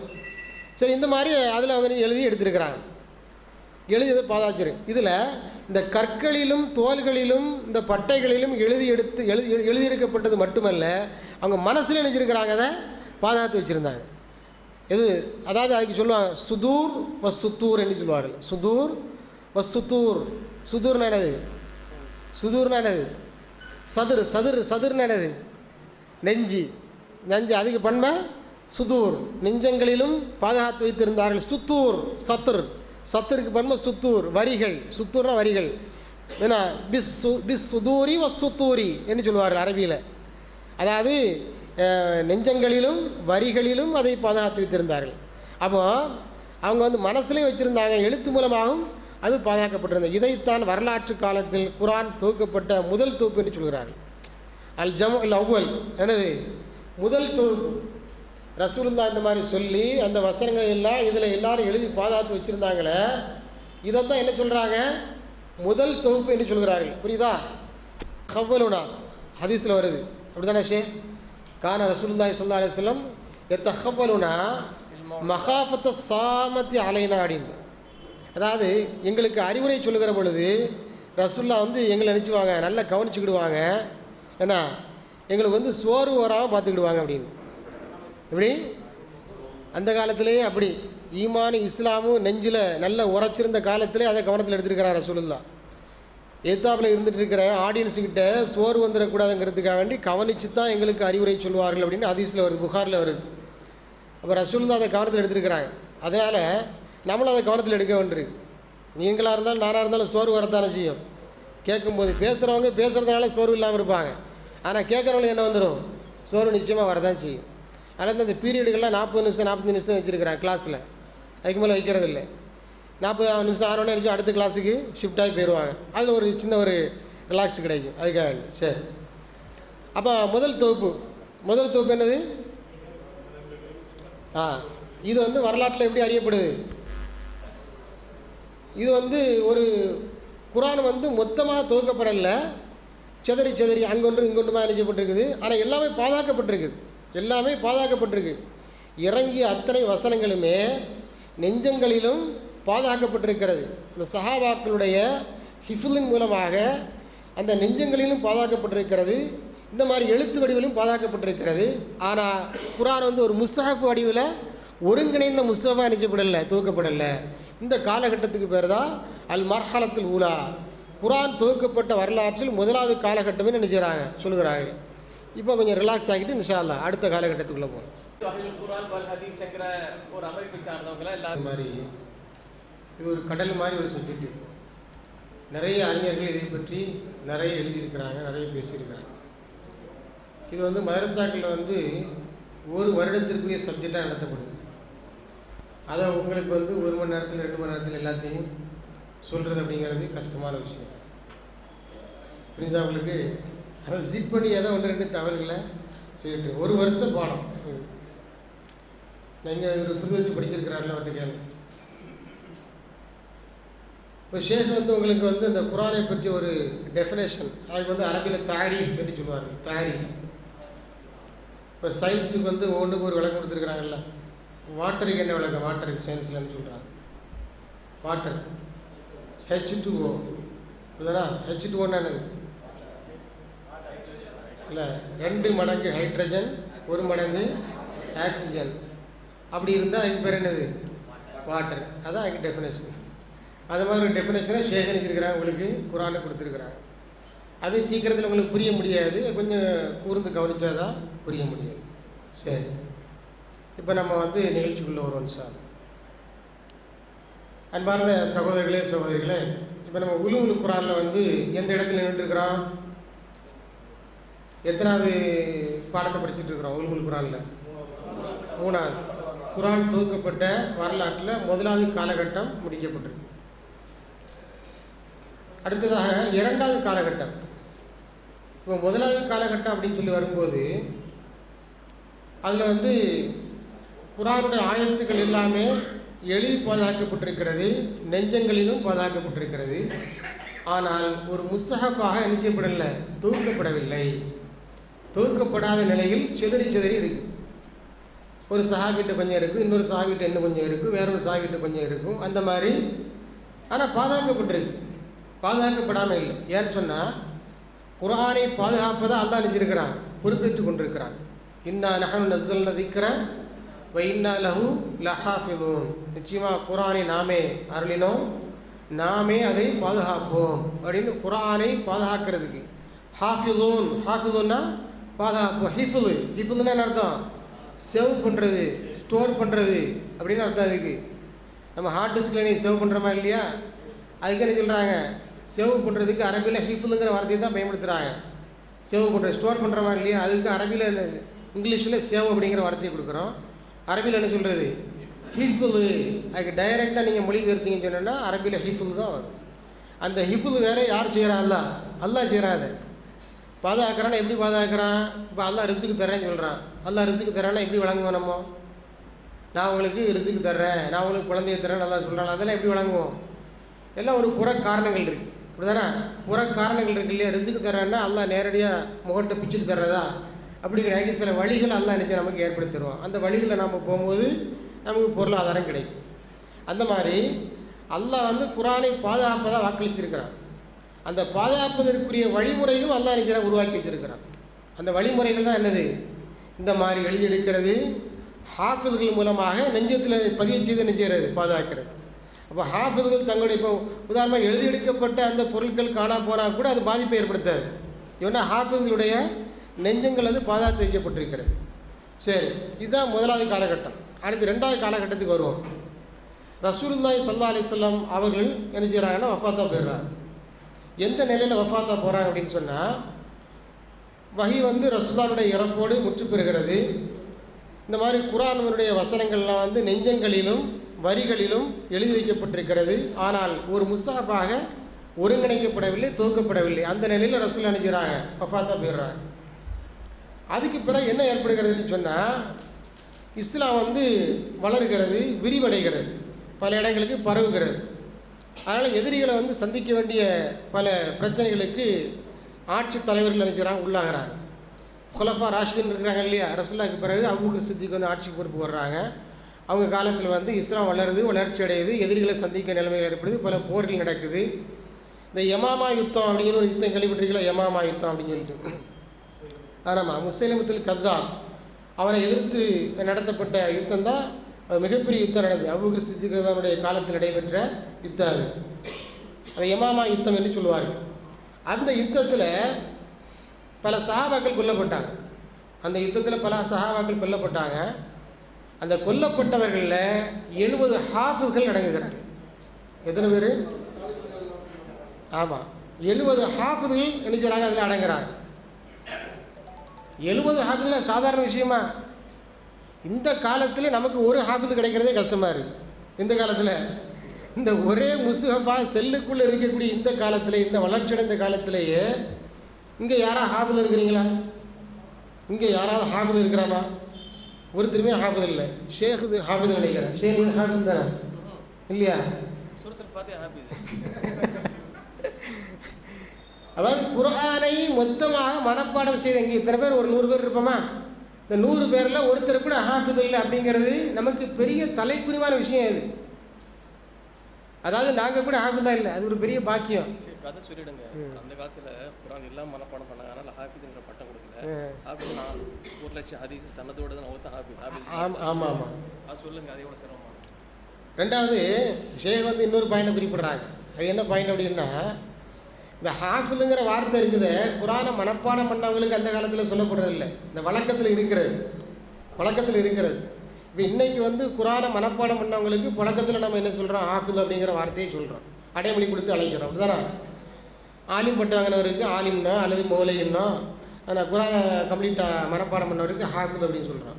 ஆனால் இமாம்களுடைய காலத்தில் ஹாஃபிதுங்கிறது யாருக்கு சொல்லுவாங்க அப்படின்னா, 1 லட்சம் ஹதீஸையும் அறிவிப்பாளர் தொடரோடு யார் மனப்பாடம் செய்திருக்கிறோ அவருக்கு சொல்லுவாங்க. ஒரு ஹதீஸ் யாருக்கா மனப்பாடம் இருக்கா? ஒரு ஹதீஸ். அப்படியே ஹதீஸ் மனப்பாடத்தில் இருந்தாலும் அறிவிப்பாளர் தொடர் மனப்பாடத்தில் இருக்காது. ஆனால் அறிவிப்பாளர் தொடரோடு 1 லட்சம் ஹதீஸையும் மனப்பாடம் செய்த இமாம்கள்லாம் இருந்திருக்கிறாங்க. அவங்களுக்கு தான் ஹாஃபிஸ் சொல்லுவாங்க. இமாம் புகாரி அவர்கள் 6 லட்சம் ஹதீஸை மனப்பாடம் பண்ணி வச்சிருந்தாங்க. இன்னைக்கு அவரை தான் சொல்லிட்டு இருக்கிறார், அவர் ஷிர்க் வச்சிருந்தார் அப்படின்ட்டு. சுப்ஹானல்லாஹ். ஏன்னா அவருக்கு வந்து நுணுக்கமான ஷிர்க் வச்சிருந்தாரா, இது ஷிர்க்குன்னு அவருக்கு தெரியாமல் போச்சுதான் அப்படின்ட்டு அவரை பற்றி தான் இன்றைக்கு ஃபித்னாக்கள் செய்து கொண்டிருக்கிறாங்க. 6 லட்சம் ஹதீஸுகளை அறிவிப்பாளர் தொடரோடு மனப்பாடம் செய்திருந்தார்கள். அவங்க மனப்பாடம் செய்த ஹதீஸெல்லாம் எழுதி எடுத்தேன்னா பின்னால் வரக்கூடிய ஜெனரேஷன் அதை தாங்க மாட்டாங்க. அப்படிங்கிறதுனால அந்த 6 லட்சம் ஹதீஸை 1 லட்சம் ஹதீஸை ஃபில்டர் பண்ணி, அந்த 1 லட்சம் ஹதீஸையும் 7000 சில ஹதீஸை ஃபில்டர் பண்ணி புகாரி கித்தாப் வச்சிருக்கிறாங்க, தொகுத்துருக்கிறாங்க. சுப்ஹானல்லாஹ். அவங்களோட சோதனையெல்லாம் கூட வைக்கப்படுகிறது. அவங்களுடைய ஹிஃப்ல வந்து டெஸ்ட் பண்ணுறதுக்காக சில பேர் வந்து சொல்கிறாங்க, ஹதீஸை சொல்லிட்டு அதனுடைய அறிவிப்பாளர் தொடரெல்லாம் மாற்றி சொல்கிறாங்க. ஹதீஸை சொல்லிட்டு அறிவிப்பாளர் தொடரை மாற்றி சொல்லிட்டு இந்த ஹதீஸ் எங்கே வருது அப்படின்னு கேட்குறாங்க. இது நீங்கள் கேள்விப்பட்டிருக்கீங்களா அப்படின்னு. அப்போ புகாரி இமாம் சொன்னாங்க, இதெல்லாம் நான் கேள்விப்பட்டதில்லை அப்படின்னு சொல்லிட்டு அவங்க என்னெல்லாம் ஹதீஸ் சொன்னாங்களோ அத்தனை ஹதீஸினுடைய சரியான அறிவிப்பு தொடரோட திரும்ப செஞ்சாங்க சொன்னாங்க அப்படின்ட்டு வரலாறுல எழுதுறாங்க. இவங்கெல்லாம் ஹாஃபிஸா இருந்திருக்கிறாங்க. அப்போ வந்து அந்த யமாமா யுத்தத்தில் எத்தனை பேர்? 70 ஹாஃபிதுகள். சுப்ஹானல்லாஹ். ஒரு சஹாபியை நாம பெறுவதே பெரிய விஷயம். ஏன்னா அந்த ஒரு சஹாபியை இழந்தா அது மிகப்பெரிய இழப்பு. அதில் 70 ஹாஃபிதுகள் இழந்திருக்கிறாங்க அப்படின்னா சாதாரண விஷயமா அது? உடனே உமர் ஃபாரூக் வந்து ரொம்ப பயந்துடுறாங்க. உமர் ஃபாரூக் வந்து ரொம்ப அச்சம் ஏற்பட்டு பயம் ஏற்பட்டு அவங்க வந்து அபூபக்கர் சித்திக் அவங்கள்ட்ட வந்து ஒரு ஆலோசனை சொல்கிறாங்க. என்ன ஆலோசனை அப்படின்னு சொன்னால், இந்த யுத்தம் நடந்து போச்சு, யுத்தத்தில் 70 ஹாஃபிதுகள் வந்து இறந்து போயிட்டாங்க. அதனால நாம் என்ன செய்ய வேண்டியிருக்கு அப்படின்னு சொன்னால், குர்ஆனை வந்து ஒரு முஸ்ஹப் வடிவில் தொகுக்க வேண்டிய கட்டாயத்துக்கு தள்ளப்பட்டிருக்கிறோம் அப்படின்னு நினைக்கிறாங்க. ஒரு ஆலோசனையை அபூபக்கர் சித்திக்கிட்ட முன்வைக்கிறாங்க. குர்ஆனை நாம் என்ன முஸ்ஹப் வடிவில் இது வரைக்கும் என்ன செய்யப்படலை, தொகுக்கப்படலை. சொல்லக்கூடிய முதலாவது காலகட்டத்தை நம்ம படிச்சிருக்கிறோம்ல. இப்போ 2வது காலகட்டம், குர்ஆன் தொகுக்கப்பட்ட வரலாற்றினுடைய 2வது காலகட்டத்தை பற்றி படிச்சுட்டு இருக்கிறோம். அப்போ ஒரு முஸ்ஹப் வடிவில் நம்ம தொகுக்கணும் அப்படிங்கிற ஒரு கருத்து ஆலோசனையை அபூபக்கர் சித்திக் சொல்லும்போது, அபூபக்கர் சித்திக் வந்து என்ன சொன்னாங்க தெரியுமா? ரசூலுல்லாஹ் செய்யாத ஒரு பணியை நாம எப்படி செய்யறது அப்படின்னா பாருங்க எந்த அளவுக்கு ஒரு கேடுதலான வாழ்க்கை அவங்க நினைச்சிருக்கிறாங்க, கடைபிடிச்சிருக்கிறாங்க அப்படின்னு. அதாவது ரசூலுல்லாஹ் வந்து இருந்த காலத்துல, ஹயாத்தோடு இருந்த காலத்துல என்ன செய்யல, அவங்க ஒரு முஸ்ஹபா தொகுக்கல. அது அப்படி செய்யாத நிலையில தான் ரசூலுல்லாஹ் இறந்து போனாங்க. அப்படி இருக்க நாம எப்படி அதை செய்ய முடியும் அப்படின்னு அபூபக்கர் சித்திக் நினைச்சாங்க, கிடந்து குழம்புறாங்க. அப்போ அவங்க உமர் என்ன செய்கிறாங்கன்னா, அவங்கள்ட்ட திரும்ப திரும்ப அதை சொல்லி என்ன செய்கிறாங்கன்னா தெளிவு ஏற்படுத்துகிறாங்க. இல்லை, இது வந்து தப்பான செயல் கிடையாது. ரசூலுல்லாஹ் வந்து ஒரு முஸ்ஹபா தொகுக்காவிட்டாலும் கூட அந்த தொகுக்கிற பணி அவங்க செய்திருக்கிறாங்க. இந்த தொகுத்தல் என்ற பணிக்கு வித்துட்டது யார் தான்? ரசூலுல்லாஹ் தான். இந்த எழுத சொன்னதே எதை காட்டுது? தொகுக்கிறது தானே காட்டுது. ஏன் எழுத சொன்னாங்க? இல்லைன்னா எழுத சொல்லியிருக்க மாட்டாங்கல்ல. இந்த தோள்களில், கற்களில், எலும்புகள் எல்லாம் ஏன் எழுத சொன்னாங்க? இப்போ எழுதி எடுக்க சொன்னது எதை காட்டுகிறது? அதை குர்ஆனை தோற்க வேண்டும் அப்படிங்கிறத காட்டுது. இப்போ ரசூலுல்லாஹ் இதை ஆரம்பிச்சு வச்சுட்டு போயிருக்கிறாங்க, நாம் அதை தொடர்வோம்னு சொல்லி அவங்களுக்கு நினைக்கிறாங்க. அவங்கள கன்வின்ஸ் பண்ணி அவங்கள சமாதானப்படுத்தி அவங்க ஒப்புக்குள்ள வைக்கிறாங்க. சரி, யாரை வச்சு இதை செய்கிறது அப்படிங்கும்போது அங்கே ஒருத்தர் முன்மொழியப்படுறார். யாருன்னா, ஏற்கனவே நான் சில பேரை சொன்னவங்களுக்கு இந்த எழுத்தர்கள் ஸெய்த் இப்னு சாபித். ஏன்னா அவர் தான் ஒரு நல்ல எழுத்தராக இருந்தார், நல்ல ஹாஃபிஸாக இருந்தார். அதனால ஸெய்த் இப்னு சாபித்தை அவங்க தேர்ந்தெடுக்கிறாங்க. அவர் பரிந்துரைக்கப்பட்டு அவரை தேர்ந்தெடுத்து அவருக்கு ஆள் அனுப்பி வைக்கிறாங்க. ஸெய்த் இப்னு சாபித் வந்தாச்சு. வந்த உடனே இந்த 2 பேரும் ஒரு குண்டை தூக்கி போடுறாங்க. யார்? உமர் ஃபாரூக் எப்படி அபூபக்கர் சித்திக்கிட்ட ஒரு குண்டை தூக்கி போட்டாங்களோ, இப்போ அந்த குண்டை இந்த 2 பேருமா தூக்கி யார்ட்ட போடுறாங்க? ஸெய்த் இப்னு சாபித்திட்ட போடுறாங்க. என்ன சொல்கிறாங்க? உமர் ஃபாரூக் அபூபக்கர் சித்திக்கிட்ட வைத்த அதே ஆலோசனையை இந்த 2 பேரும் சேர்ந்து ஸெய்த் இப்னு சாபித்திட்ட சொல்கிறாங்க, இந்த மாதிரி குர்ஆனை துவக்கணும் அப்படின்ட்டு. இதெல்லாம் எவ்வளோ பெரிய ரிஸ்க்கான வேலை. அப்போ அவங்களும் பதறாங்க. அது எப்படி ரசூலுல்லாஹ் செய்யாத ஒரு வேலையை நாம் செய்கிறது அப்படின்னு சொல்லும்போது, உமர் ஃபாரூக் அபூபக்கர்ட்ட சொல்லி எப்படி சமாதானப்படுத்தினாங்களோ, பணியை வச்சாங்களோ, அதே போல் இந்த 2 பேரும் பேசி என்ன செய்கிறாங்க? அவங்கள சம்மதிக்க வைக்கிறாங்க. யாரை? ஸெய்த் இப்னு சாபித்தை சம்மதிக்க வைக்கிறாங்க. ஆனால் அது ஒரு சாதாரண விஷயம் கிடையாது, ஒரு சாதாரண பணி கிடையாது. இன்னைக்கு நமக்கு ஒரு விஷயம் தேவை அப்படின்னு சொன்னால் கூகுளில் போய் டக்குன்னு அடிக்கிறோம், சர்ச் பண்ணி எடுத்துடுறோம், கடல் மாதிரி விழுது. இப்படிதான் எல்லாத்தையும் சேகரிச்சிடறோம். நமக்கு என்ன தகவல் வேணுமோ, எது வேண்டுமானாலும், என்ன தகவல் வேண்டுமானாலும், எதை பற்றி, எந்த சப்ஜெக்டை பற்றிய தகவல் வேண்டுமானாலும் பல மொழிகளில் கூகுளில் போய் தேட நமக்கு கிடைக்கிது. அது பற்றி எல்லா வரும் கிடைச்சி போயிடுது.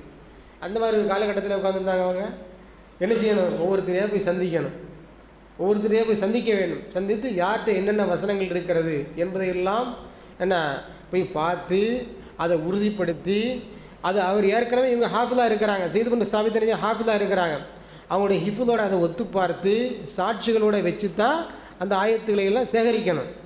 அப்போ எல்லாற்றையும் இருக்கக்கூடிய செதறிக்க கிடக்கக்கூடிய கற்களிலும், எலும்புகளிலும், தோள்களிலும் எழுதி பாதாத்து செதறி கிடக்கக்கூடிய இந்த எல்லா வசனங்களையும் தொகுத்து ஒரே முஸ்தஃபா கொண்டு வர்றது அப்படிங்கிறது ஏறக்குறைய மலையை புரட்டுகின்ற வேலைக்கு சமமானது. சாதாரண வேலை கிடையாது, மலையை புரட்டுற வேலைக்கு சமமானது. அப்போ அவங்க நினைக்கிறாங்க, சரின்னு சொல்லி வேற வழி இல்லாமல் சரி நான் பண்ணுறேன் அப்படின்னு சொல்லிட்டு வெளியே இறங்கி வரும்போது சொல்லிட்டு வர்றாங்க, ஒரு மலையை புரட்ட சொன்னால் கூட நான் புரட்டி இருப்பேன் அப்படின்றாங்க. ஏன்னா இந்த மாதிரிப்பட்ட ஒரு வேலையை தந்துட்டாங்க 2 பேரும். ஏண்ட ஒரு மலையை புரட்ட சொன்னால் கூட நான் புரட்டி இருப்பேன்னு சொல்லிட்டு அவங்க நினைச்சுறாங்க. இந்த வசனங்கள்லாம் கலெக்ட் பண்ணுறாங்க. கலெக்ட் பண்ணுறதுன்னு எப்படி? ஒருத்தர் எந்த வசனம் இருக்குன்னு கேள்விப்பட்டிருப்பாங்க, அவருக்கு சந்திக்கலாம் போனால் அவர் வெளியில் போயிருப்பார், அப்புறம் அவருக்கு வர்ற வரைக்கும் வெயிட் பண்ணணும். எல்லாமே ஹிஃபுதில் இருக்குது, எல்லாமே நெஞ்சத்தில் பாதுகாத்து வைக்கப்பட்டிருக்கிறது.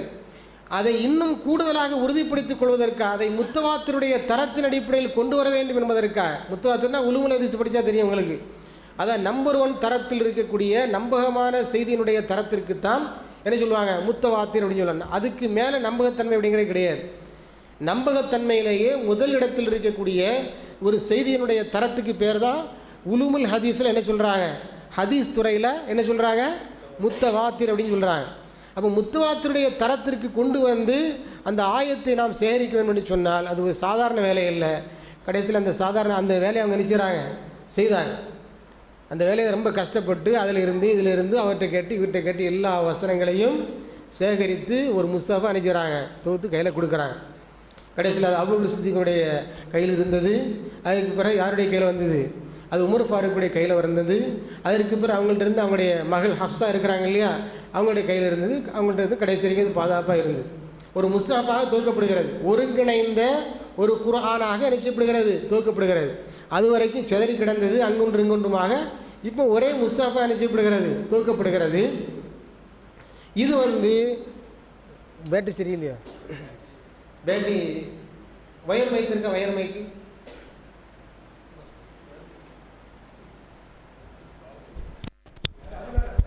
இல்லை, இது இதுக்குள்ளது.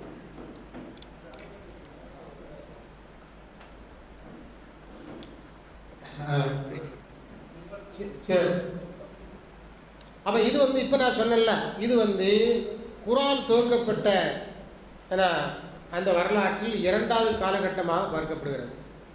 புரியுது அவங்களுக்கு? எல்லாம் ஷார்ட்டாக சொல்லிட்டு போயிட்டு இருக்கிறேன். அப்போ எத்தனை காலகட்டம் முடிஞ்சிருக்குது? 2 காலகட்டம் முடிஞ்சிருக்குது. ஏன்னா முதலாவது காலகட்டம் ஒன்று ரசூலுல்லாஹி காலத்தில் துவக்கப்பட்டது. ஏன்னா இரண்டாவது காலகட்டம் யாருடைய காலத்தில் துவக்கப்பட்டது? அபூபக்கர் சித்திக் ஹலீஃபத்துல் அவ்வல், முதல் ஹலீஃபா அபூபக்கர் சித்திக்குடைய காலத்தில் துவக்கப்பட்டது. அடுத்த ஒரு காலகட்டம் வருகிறது, உஸ்மான் ரலியல்லாஹுடைய காலகட்டம் வருகிறது. உஸ்மான் ரலியல்லாஹு தான் நாள் போக போக இல்லை உமர் தாண்டி அப்புறம் இந்த துவக்கப்பட்ட காலகட்டத்தை சொல்கிறேன். குர்ஆன் துவக்கப்பட்ட காலகட்டத்தை பார்க்கும்போது ஏன்னா முதல் காலகட்டம் ரசூலுல்லாஹி காலகட்டம், அப்புறமாட்டு அபூபக்கர் சித்திக்குடைய காலகட்டம், அப்புறமாட்டு உமர் வர்றாங்க, அப்புறமாட்டு உஸ்மான் வர்றாங்க.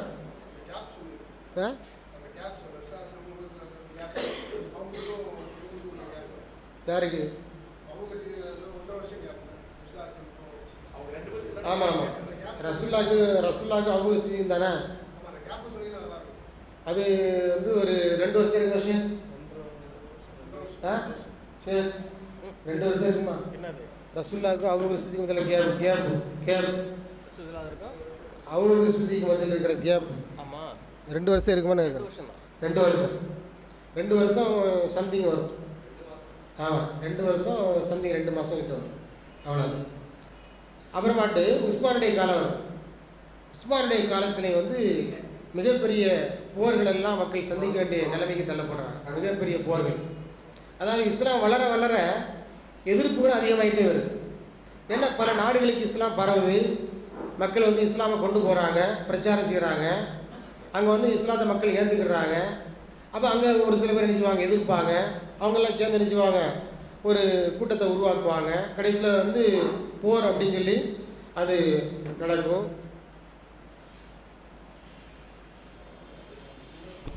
இது வேண்டாமா?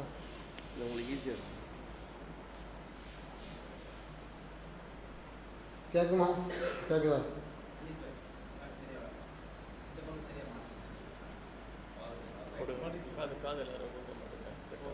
சரிதானா?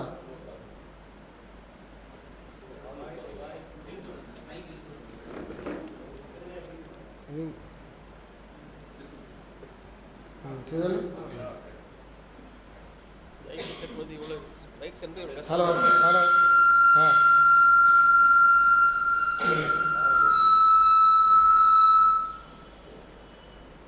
ஹலோ அவங்க வந்து போர்கள், பல போர்களை சந்திக்கிற நிலைமைக்கு தள்ளப்படுறாங்க. அந்த சமயத்தில் இந்த அர்மீனியா, அதர்பைஜான் போன்ற இந்த பல இடங்களில் போர்கள்லாம் நடக்குது. பல போர்கள், பல இழப்புகள், இந்த மாதிரி நிறைய இழப்புகள், நிறைய போர்கள் நடக்குது. இப்போ வந்து இந்த சமயத்தில் ஒரு பிரச்சனை வருது. என்ன பிரச்சனை அப்படின்னு சொன்னால், பல நாட்டை சார்ந்த மக்களும் அந்த போர்க்களத்தில் இருப்பாங்க. ஒரு போர்க்களத்தில் வரும்போது பல பகுதியை சார்ந்த பல மொழிகளை பேசக்கூடிய போர் வீரர்கள் நிச்சயமாக இருப்பாங்க, அப்படிதானே? இப்போ இராணுவ அணியில் எடுத்துக்கிட்டா அந்த இராணுவத்தில் யார் இருப்பா? ஒரே பகுதியில் உள்ள மக்களாக இருப்பாங்க. இப்போ இந்திய இராணுவம் இருக்குது. இப்போ இந்திய இராணுவம் எடுத்துக்கிட்டோன்னா பல மாநிலத்தில் உள்ள பல மொழிகளை பேசக்கூடிய பல பிராந்தியங்களில் பல பகுதியில் இருக்கக்கூடிய மக்கள்லாம் நிச்சயமாக கலந்துருப்பாங்க.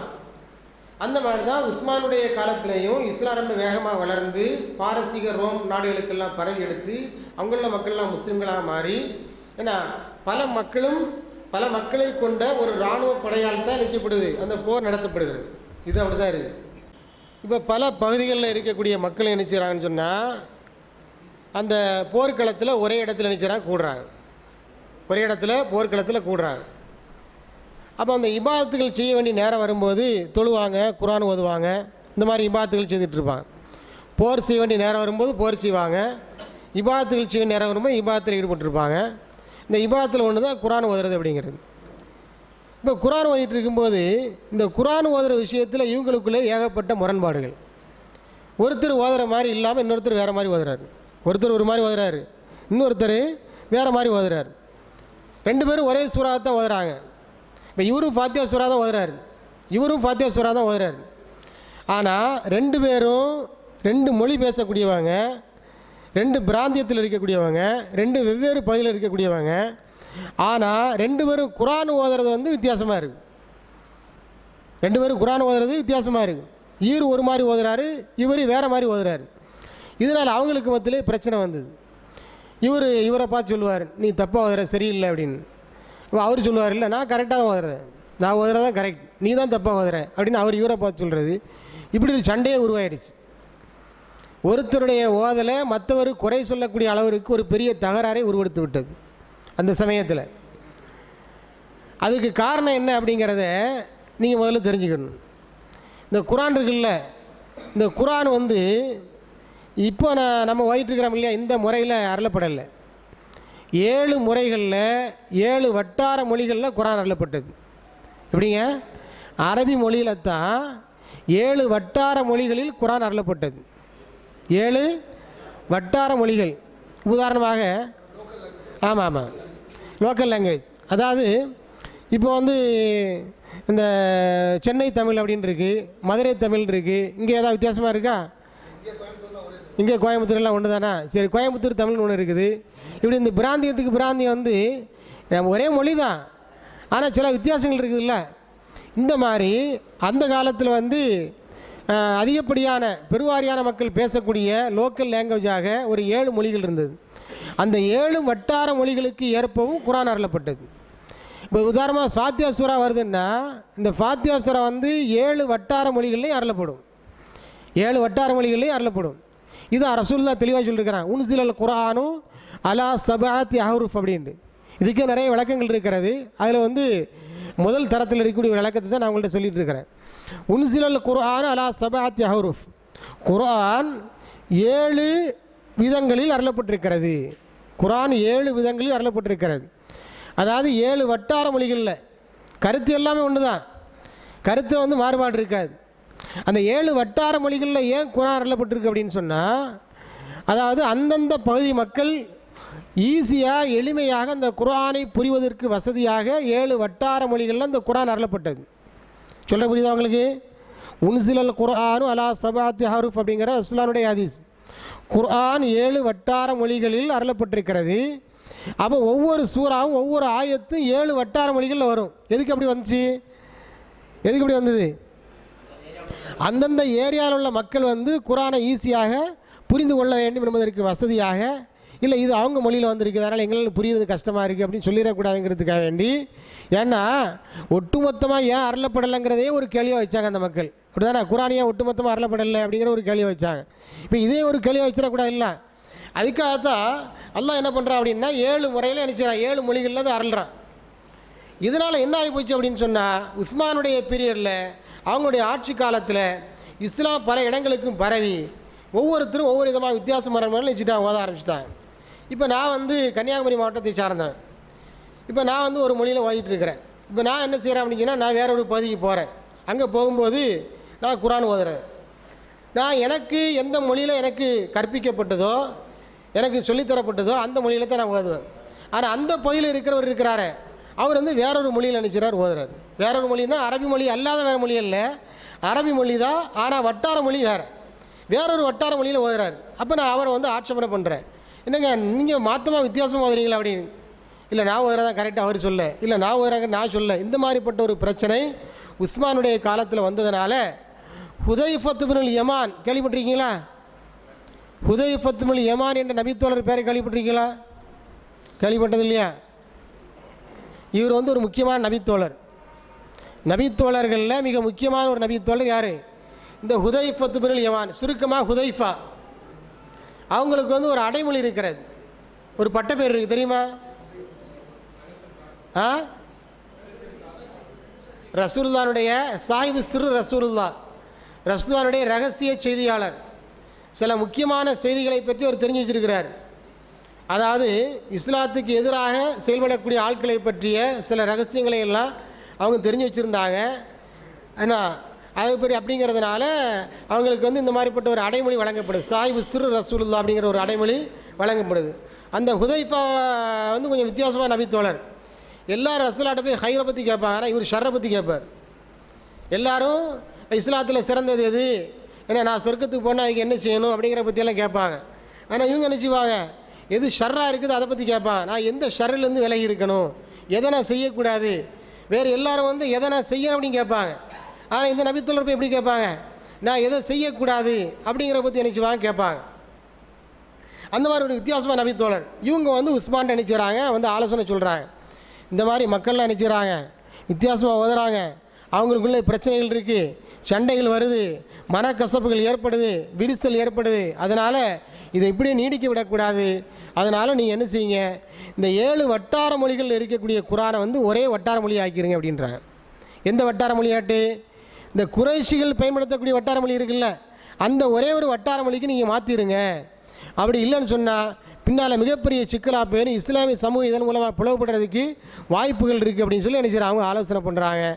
அவங்களும் இந்த ஆலோசனையை பல நபித்தோழர் நினைச்சுறாங்க, விவாதிக்கிறாங்க. விவாதித்து எந்த நபித்தோழரும் ஆட்சேபனை செய்யலை, அதுக்கு வந்து மறுப்பு தெரிவிக்கல. அப்படிங்கிற பட்சத்தில் அந்த 7 வட்டார மொழிகள் அருளப்பட்ட அந்த குரான் வந்து ஒரே வட்டார மொழிக்கு நினைச்சு மாற்றப்படுகிறது. அந்த பொறுப்பு யார்ட்டான் தரப்படுகிறது? யார்கிட்ட? ஸெய்த் இப்னு சாபித் தான் கொடுக்கப்படுது. 2வது ஹார்ட்வொர்க்கு. முதல்ல ஏற்கனவே ஒரு பணி ஒப்படைக்கப்பட்டிருந்தது. இப்போ அந்த ஹஃப்ஸாட்ட வந்து அந்த குரான் பிரதி இருந்தா இல்லையா, அந்த தொகுக்கப்பட்ட உமர் அந்த அபூபக்கர் சித்திக்கினுடைய காலத்தில் என்ன தொகுக்கப்பட்ட அந்த பிரதியாக இருக்கக்கூடிய அந்த முஸ்தஃப் இருந்தா இல்லையா, அதை வரவழைச்சி அதை வச்சு என்ன செய்கிறாங்கன்னா 7 காப்பி எடுக்கிறாங்க. எத்தனை காப்பி எடுக்கிறாங்க? 7 காப்பி. 7 காப்பின்னா செராஸ் காப்பி மாதிரி கிடையாது, டக்கு டக்கு மிஷினில் போட்டு எடுக்கிறது அப்படி கிடையாது.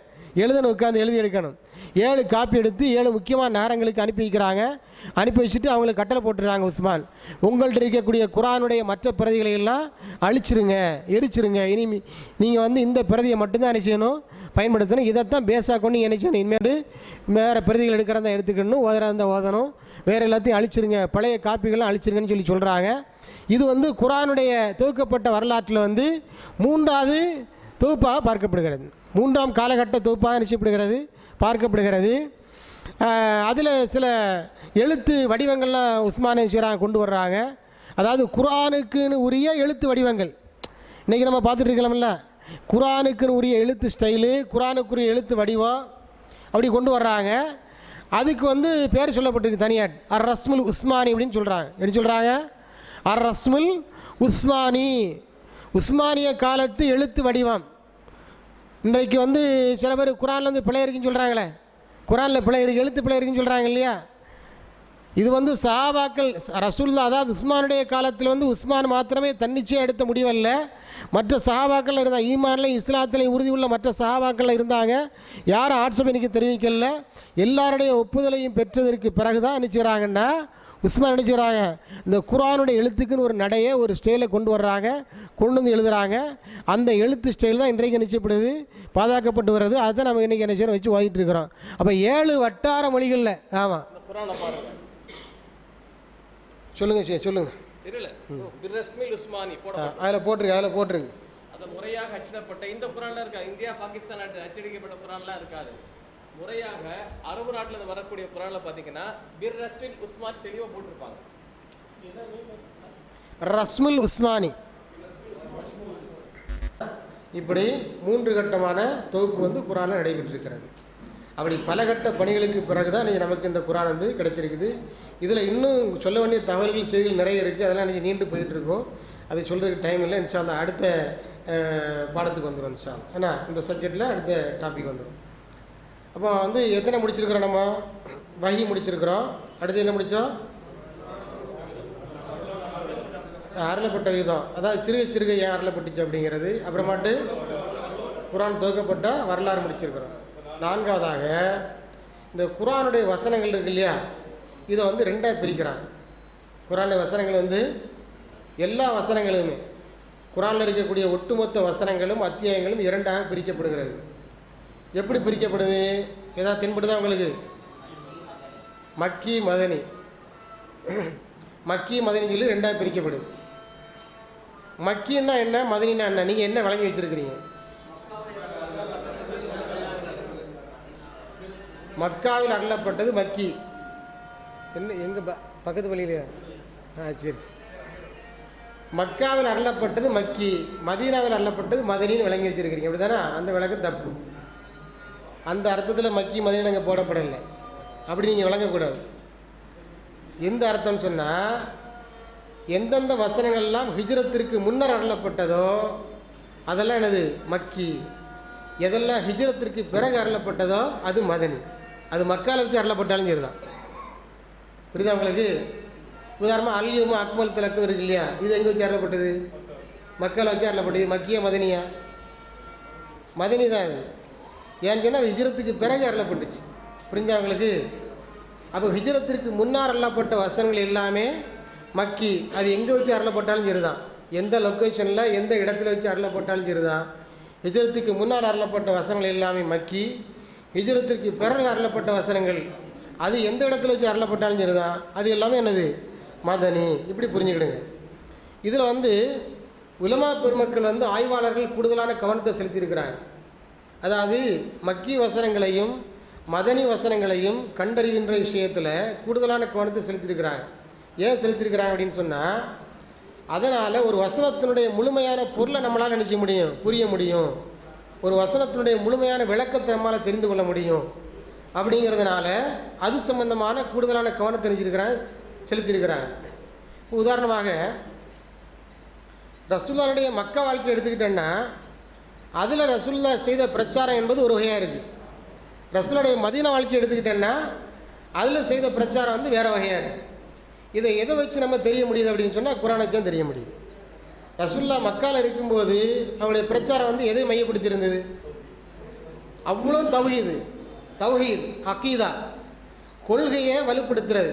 கொள்கை சம்பந்தப்பட்ட, மறுமை சம்பந்தப்பட்ட, அல்லாஹ் சம்பந்தப்பட்ட, இப்படி இது சம்பந்தப்பட்ட தொடர்பான விஷயங்களை தான் திரும்ப திரும்ப சொல்லிக்கிட்டே இருந்தாங்க. எல்லாம் வேற எதை பற்றி என்ன செய்யலை, அந்த மக்களுக்கு சொல்லவே கிடையாது. மதீனாவுக்கு வந்தது பிறகு தான் இந்த சட்டத்திட்டங்களை பற்றி பேசுறது, ஒழுங்குகள் பற்றி பேசுறது, அது மாதிரி தண்டனைகள் பற்றி பேசுறது, இந்த மாதிரிப்பட்ட விஷயங்கள் எங்கே வந்தது பிறகு? மதீனாவுக்கு வந்தது பிறகு. மதீனாவுக்கு வந்த பிறகு தான் எல்லா கடமைகளும் கடமையாக்கப்படுகிறது. நம்ம இன்னைக்கு செஞ்சுட்டு இருக்கிறோம்ல, எல்லா கடமைகளும் எப்போ கடமை? நோன்பு எப்போ கடமையாச்சு? நோன்பு எப்போ கடமையாச்சு? ஹிஜ்ரி 2 அப்படிதானா? அது மாதிரி ஜக்காத்து எப்போ கடமையாகுது? மதீனாவுக்கு வந்த பிறகு தான் ஜக்காத்து கடமையாக்கப்படுகிறது. ஜும்மா எப்போ கடமையாகுது? மதீனாவுக்கு வந்த பிறகு தான் கடமையாகுது. தண்டனைகள், இந்த மாதிரிப்பட்ட குற்றத்தை செஞ்சோன்னா திருட்டு குற்றத்துக்கு கையை வெட்டணும், விபச்சாரத்துக்கு கல்லால் எறிஞ்சு கொல்லணும், அப்படிங்கிற சட்டங்கள்லாம் எப்போ வருது? மதீனாவுக்கு வந்த பிறகு. அப்போ இது நமக்கு ஒரு மிகப்பெரிய ஒரு பாடத்தை நமக்கு கற்றுத்தருது. அதாவது ஒருத்தர் நம்மளுடைய ஆரம்ப கட்ட பிரச்சாரம் எப்படி இருக்கணும், நம்ம பிரச்சாரத்தினுடைய துவக்கம் என்பது எதை அடிப்படையாக கொண்டிருக்க வேண்டும் என்பதற்கு இந்த மக்கி மதனி வசனங்கள் நமக்கு மிகப்பெரிய ஒரு பாடமாக எடுத்துக்காட்டாக இருக்குது. நம்ம முதல்ல எதை சொல்லணும்? முதல் பிரச்சாரத்தினுடைய தொடக்கம் எதை பற்றி தான் இருக்கணும்?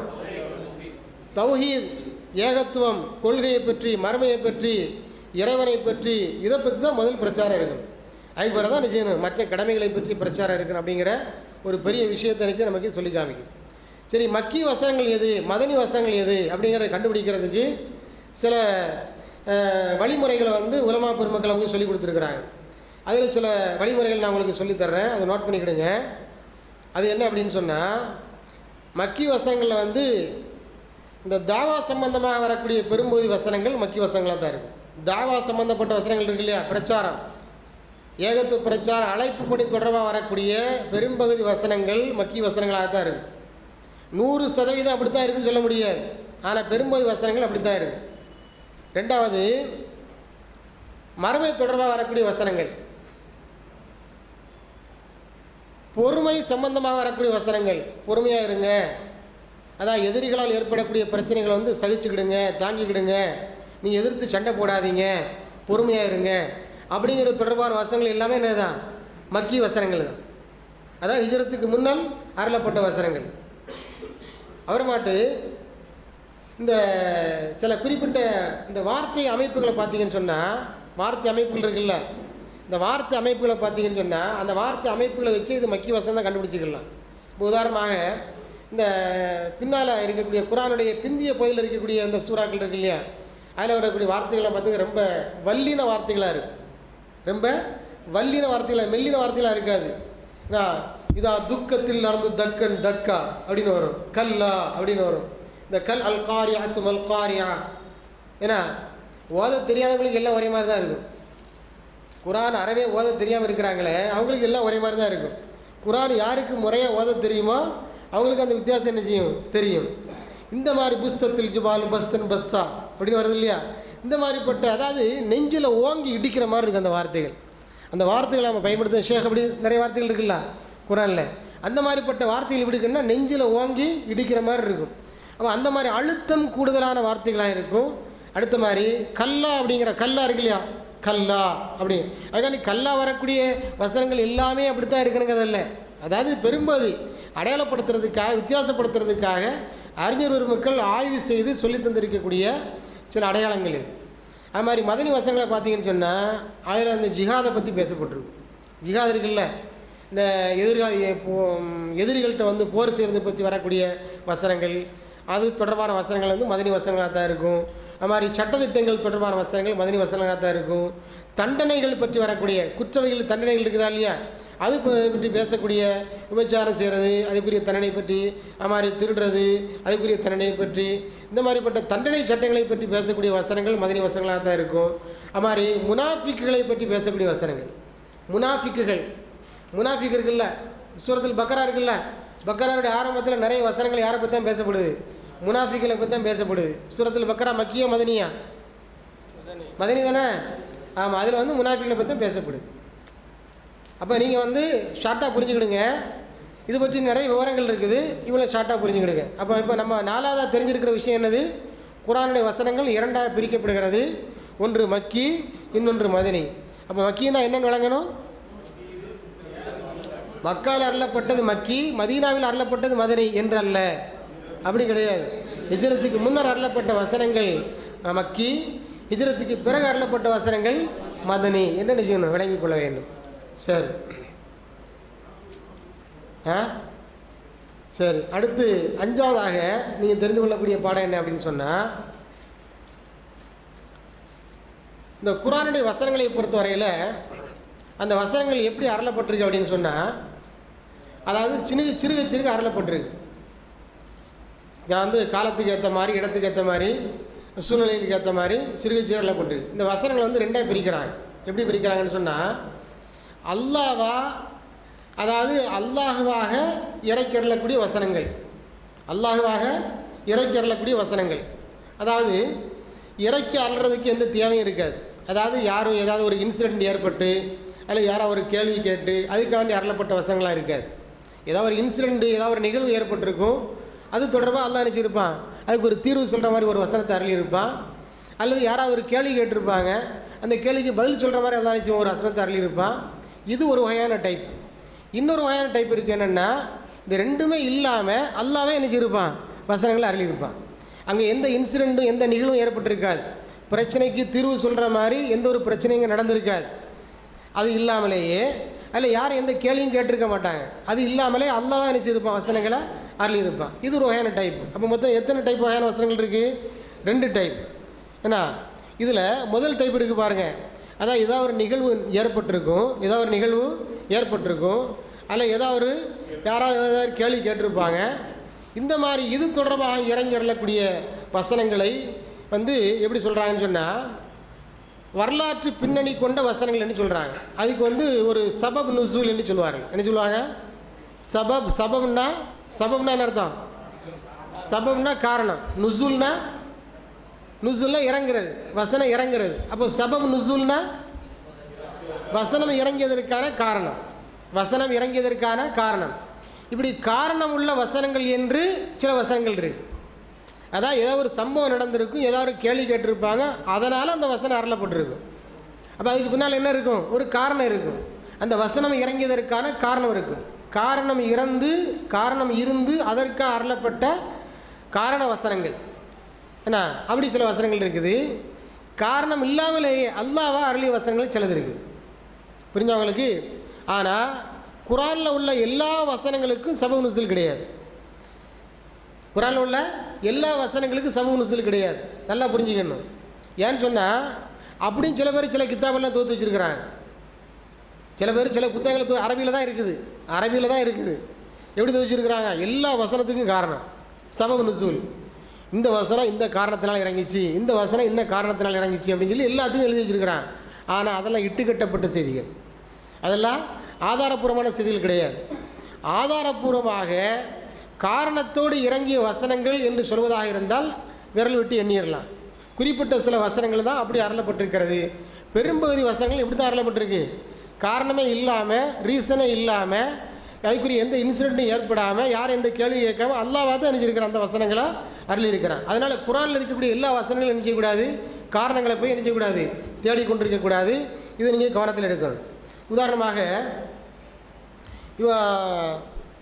தப்பத்தியதா அபிலஹப் இருக்குல்ல, தப்பத்தியதா அபிலஹப், இதுக்கு என்ன அர்த்தம்?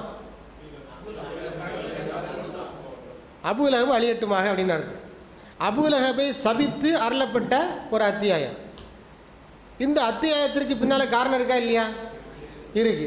அதாவது சபபு நுசூல், அதாவது ஒரு இன்சிடென்ட் நடந்து அதுக்காக வேண்டி அருளப்பட்ட அத்தியாயம் சொல்லி சில அத்தியாயங்கள் இருக்கு, சில வசனங்கள் இருக்குங்கிறதுக்கு உதாரணம் நான் சொல்லிட்டு இருக்கிறேன். தப்பத்தியதா அபிலஹப். இப்போ இதுக்கு ஒரு பின்னணி இருக்கு. அபூலஹபை சபிச்சு அல்லாஹ் என்ன செய்யறான்னு சொன்னா அந்த அத்தியாயத்தை அருள்றான். என்ன அப்படின்னா, ரசூலுல்லாஹ்வுக்கு வந்து ஒரு வசனம் வருது, வஅந்தீர் அஷீரத்தக்கல் அக்ரபீன் அப்படிங்கிற ஒரு வசனம் அருளப்படுகிறது. 26ல் 214, 26ல் 214 உம்முடைய நெருங்கிய உறவினர்களுக்கு எச்சரிக்கை செய்கிறாங்க அப்படிங்கிறது அந்த வசனத்தினுடைய பொருள். யாராவது ஒருத்தர் ஓதுங்க. ஆமாம், 26ல் 214.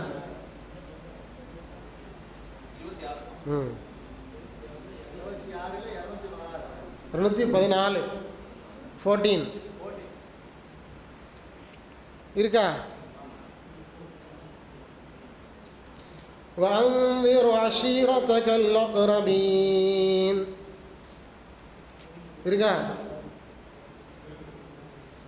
சரி.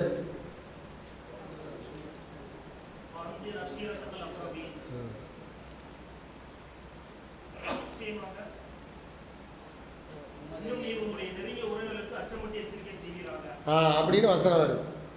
அப்போ ரசூலுல்லாஹ் அனுப்பிச்சாங்க, அவங்களுடைய சொந்தக்காரங்களை எல்லாம் அனுப்பிச்சாங்க, கூப்பிடுறாங்க. அந்த சஃபாங்கிற அந்த குண்டுக்கு மேலே ஏறி நின்றுக்கிட்டு சொந்தக்காரங்களை எல்லாம் அழைச்சி வச்சுட்டு உபதேசம் பண்ணுறாங்க. என்ன உபதேசம் பண்ணுறாங்க? இந்த மாதிரி இந்த மலைக்கு பின்னால் ஒரு படை வந்து உங்களை அழிக்கிறதுக்காக வந்துட்டு இருக்கிறாங்க அப்படின்னு நான் உங்கள்கிட்ட சொன்னால் நீங்கள் நம்புவீங்களா மாட்டீங்களா அப்படின்னு சொல்லும்போது எல்லாரும் கோரஸாக சேர்ந்து சொல்லுவாங்க, அது எப்படி நாங்கள் நம்பாமல் இருப்போம், என்ன நீங்கள் ரொம்ப நம்பிக்கைக்குரியவர், நீங்கள் உண்மையை தான் பேசுவீங்க, பொய்யை தவிர பொய் பேச மாட்டீங்க, உண்மையை தவிர வேறு எதுவுமே பேச மாட்டீங்க, அதனால் நாங்கள் கண்டிப்பாக நம்ப தான் செய்வோம் அப்படின்னா நீங்கள் என்ன செய்யுங்க, மறுமையை பயந்துக்கிடுங்க, அல்லாஹ் வணங்குங்க அப்படின்னு சொல்லி சொன்னாங்க. அப்படின்னு சொன்ன உடனே இந்த அபூலஹப் ரசூலுல்லாஹ் வந்து நீ நாசமாக போனீங்களே, திட்டிட்டு இதுக்கு தான் எங்களை கூப்பிட்டியா நீ அப்படின்னு சொல்லி ரசூலுல்லாஹ் ஏசிட்டு போயிடுவோம். அதுக்கு பிறகுதான் இந்த அத்தியாயம் வரலப்படுகிறது அப்படின்னு ஹதீஸில் வந்திருக்கு. இது ஆதாரபூர்வமான சம்பவம். இந்த மாதிரி ஒரு இன்சிடென்ட் நடந்து அதை தொடர்ந்து சில ஆயத்துக்களோ அல்லது ஒரு அத்தியாயமோ அருளப்பட்டிருந்தால் அது பின்னணி காரணமுள்ள வசனமாக அத்தியாயமாக பார்க்கப்படுகிறது. அதுக்கு பின்னால் ஒரு சபவ நுசூல் இருக்கும். அல்லது அந்த ஏதோ ஒரு யாராவது வந்து ஏதோ கேள்வி கேட்டிருப்பாங்க, கேள்வி கேட்டு அதுக்கு அறிஞ்சிருப்பாங்கன்னா பதில் சொல்லியிருப்பாங்க. உதாரணமாக இந்த கது சமி அல்லாஹு கௌலல்லத்தி துஜாதிலுக்கு ஃபி ஸௌஜிஹா வ தஷ்தகி இலல்லாஹ், ஏன்னா கடைசியில் வருதுல்ல குர்ஆனுடைய கடைசியில் வல்லாஹு யஸ்மஉ தஹாவரக்குமா அப்படின்னு ஒரு வசனம் வருது. இது வந்து ஒரு மசாலா சம்பந்தப்பட்ட விஷயம். அதாவது ஹவுலா பிந்து சாலபா அப்படின்னு சொல்லக்கூடிய ஒரு பெண்ணு வந்து ரசூலுல்லாஹ் நினைச்சாரு ஒரு கம்ப்ளைண்ட் பண்ணுறாங்க. என் கணவர் என்னை விட்டு பிரிஞ்சிட்டாரு, என் கணவரோடு என் கணவரை நான் சந்தோஷப்படுத்தி இருக்கிறேன், ஆனால் அவருக்காக நிறைய பணிவிடைகள் செய்திருக்கிறேன், அவருக்கு குழந்தை பெற்று கொடுத்துருக்கிறேன், ஆனால் ஒரே ஒரு வார்த்தையை சொல்லிட்டு என்னை விட்டு பிரிஞ்சு போயிட்டாரு, இது நியாயமா அப்படின்ட்டு. அதாவது இந்த லிஹார் பண்ணுறது, லிஹார் அப்படின்ற ஒன்று அந்த காலத்தில் இருந்தது. லிஹார்னா ஏறக்குறைய தலாக்கிக்கு ஈக்குவலான ஒரு வார்த்தையை அங்கே பயன்படுத்திட்டு இருக்கிறாங்க. அந்த கல்லஹரி உம்மி, அந்த அலைய கல்லஹரி உம்மி அப்படின்னு சொல்லுவாங்க. நீ என்னுடைய தாய்க்கு சமம் சொல்லி மனைவியை பார்த்து சொல்கிறது, நீ என்னுடைய தாய்க்கு சமம் என்று மனைவியை பார்த்து சொல்கிறது. அப்படி சொன்னால் என்ன ஆகி போயிடும், இவனுக்கும் அவளுக்கும் சம்மந்தம் இல்லாமல் போயிடும். இப்படி ஒரு வார்த்தையை சொல்லி என்னை விட்டு பிரிஞ்சிட்டாரு அப்படின்னு சொல்லி ரசூலுல்லாஹ்ட்ட போய் என்ன செய்கிறாங்க, அவங்க கம்ப்ளைண்ட் பண்ணுறாங்க. இது எனக்கு தீர்வு கிடைச்சே தீரணும். கிடைக்கிறாங்க ரசூலுல்லாஹ் வீட்டு வாசலில் போய், யார் இந்த ஹவுலா பிந்து சாலப் அப்படிங்கிற பெண்ணு போய் என்ன செய்கிறாங்க, கிடக்கிறாங்க, எனக்கு இது தீர்வு கிடைச்சே தீரணும் அப்படின்ட்டு. அது எப்படி, நான் இவ்வளோ நாள் அவருக்காண்டி பாடுபட்டுருக்கிறேன், உழைச்சிருக்கிறேன், குழந்தை பெற்று கொடுத்துருக்கிறேன், பணிவிடைகள் செய்திருக்கிறேன், அவருடைய இன்ப துன்பங்களில் பங்கெடுத்திருக்கிறேன், அவருக்கு எல்லாமுமா இருந்திருக்கிறேன், முழு ஆதரவாக இருந்திருக்கிறேன், இந்த ஒரு வார்த்தையை சொன்னோன்னா நான் தாயாயிருவேனா, எப்படி என்னை விட்டு பிரியலாம் அவர் கேட்டு சொல்லுங்க அப்படின்ட்டு. அப்புறம் அல்லாட்ட இருந்து என்ன செய்யுது வசனம் வருது. கது சமி அல்லா, அந்த வசனத்தை எடுத்து பாருங்க தம்பி, அந்த வசனத்தை ஓதுங்க. கது சமி அல்லா, அந்த வசனத்தெல்லாம் ஓதுனா அழுக வரும். அது சமி அல்லா கௌலல்லத்தி துஜாதிலுக்கு ஃபீ ஸௌஜிஹா, தன்னுடைய கணவர் சம்பந்தமா உம்மிடத்தில் வந்து விவாதம் செய்து கொண்டிருக்கிறாரே, அந்த பெண்ணுடைய கூற்றை அல்லாஹ் சுப்ஹானஹு வ தஆலா செவியேற்றுக் கொண்டான் என்று. அத்தனை எத்தனாவது? 28 தானே? 28 ஜுஸு அது. அத்தியாயம் எத்தனை? ஜுஸு 50 58 சூரத்துல் முஜாதலா 58வது அத்தியாயம்.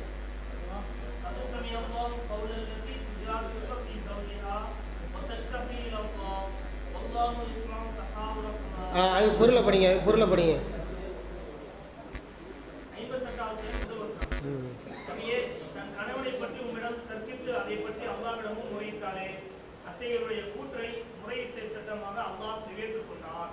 அல்லாஹ் உங்கள் இருவரின் வாக்குவாதத்தையும் செவியேற்றான்.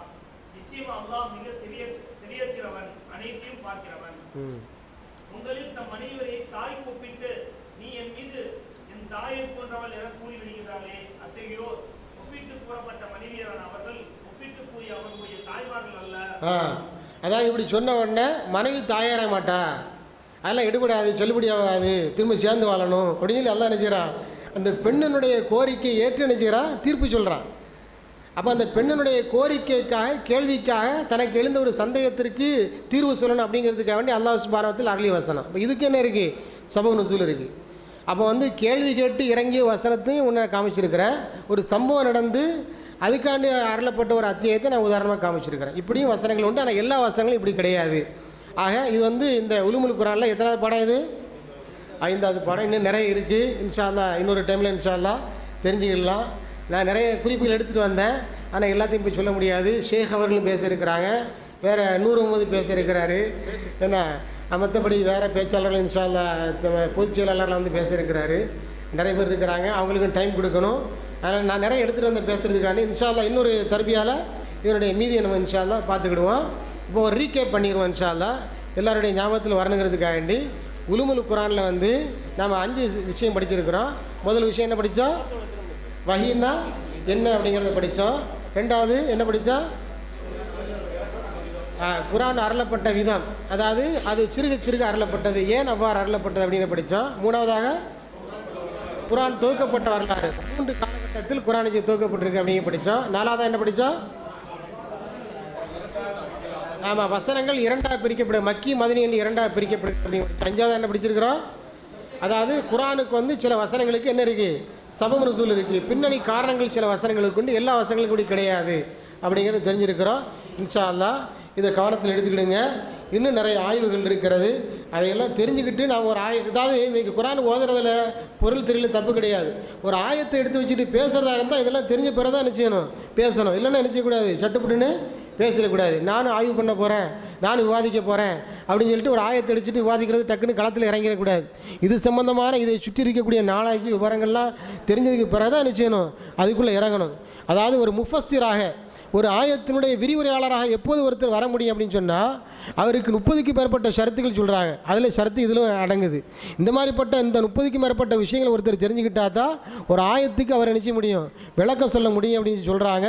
இதை நான் இந்த உலுமுல் குர்ஆன் சப்ஜெக்ட் எடுத்துருக்கக்கூடிய காரணம் என்ன அப்படின்னு சொன்னால், இன்றைக்கி ஆயத்துக்கெல்லாம் தப்புந்தோறுமா மனோ இச்சையின் அடிப்படையில் சொந்த இஷ்டத்துக்கு அவங்களுடைய கருத்துக்கு ஏற்றவாறு வளர்ச்சி திருச்செல்லாம் நினைச்சு பேசப்படுகிறதுக்கு காரணம் என்னன்னு சொன்னால், இந்த நாலேஜ் இல்லாமல் இருக்கிற காரணத்தினால. அதனால் இந்த நாலேஜ் நாம் இன்ஷா அல்லாஹ் ஓரளவுக்கு வளர்த்து கொள்ள வேண்டும், தெரிந்து கொள்ள வேண்டும். குர்ஆனோடு நெருங்கிய தொடர்பு ஏற்படுத்திக் கொள்ளுங்கள். குர்ஆனை ஓத கற்றுக்கிடுங்க. முதல்ல குர்ஆனை ஓத கற்றுக்கிடுங்க, அதை முறையாக கற்றுக்கிடுங்க. இது அல்லாஹ்வுடைய கட்டளை. இது வரத்தீலில் குர்ஆன தர்த்தீலா, குர்ஆனை நின்று நிதானமாக அதற்கு உரிய முறையில் ஓத வேண்டும் என்பது அல்லாஹ்வுடைய கட்டளை. இது தஜ்வீத் முறைப்படி ஓதணும் குர்ஆனை. அப்படி எத்தனை பேருக்கு ஓத தெரியுது? அதனால் குர்ஆனோட நமக்கு ரொம்ப தொடர்பு இல்லாத ஒரு நிலைமை இருந்து கொண்டு இருக்கிறது. எனவே குர்ஆன் நல்லா திருத்தமாக அழகாக நல்ல ராகம் போட்டு ஓதணும். ரசூல் அதை பாராட்டி பேசியிருக்கிறாங்க. அப்படி ஓதறதுக்கு நாம் முயற்சி செய்யணும்.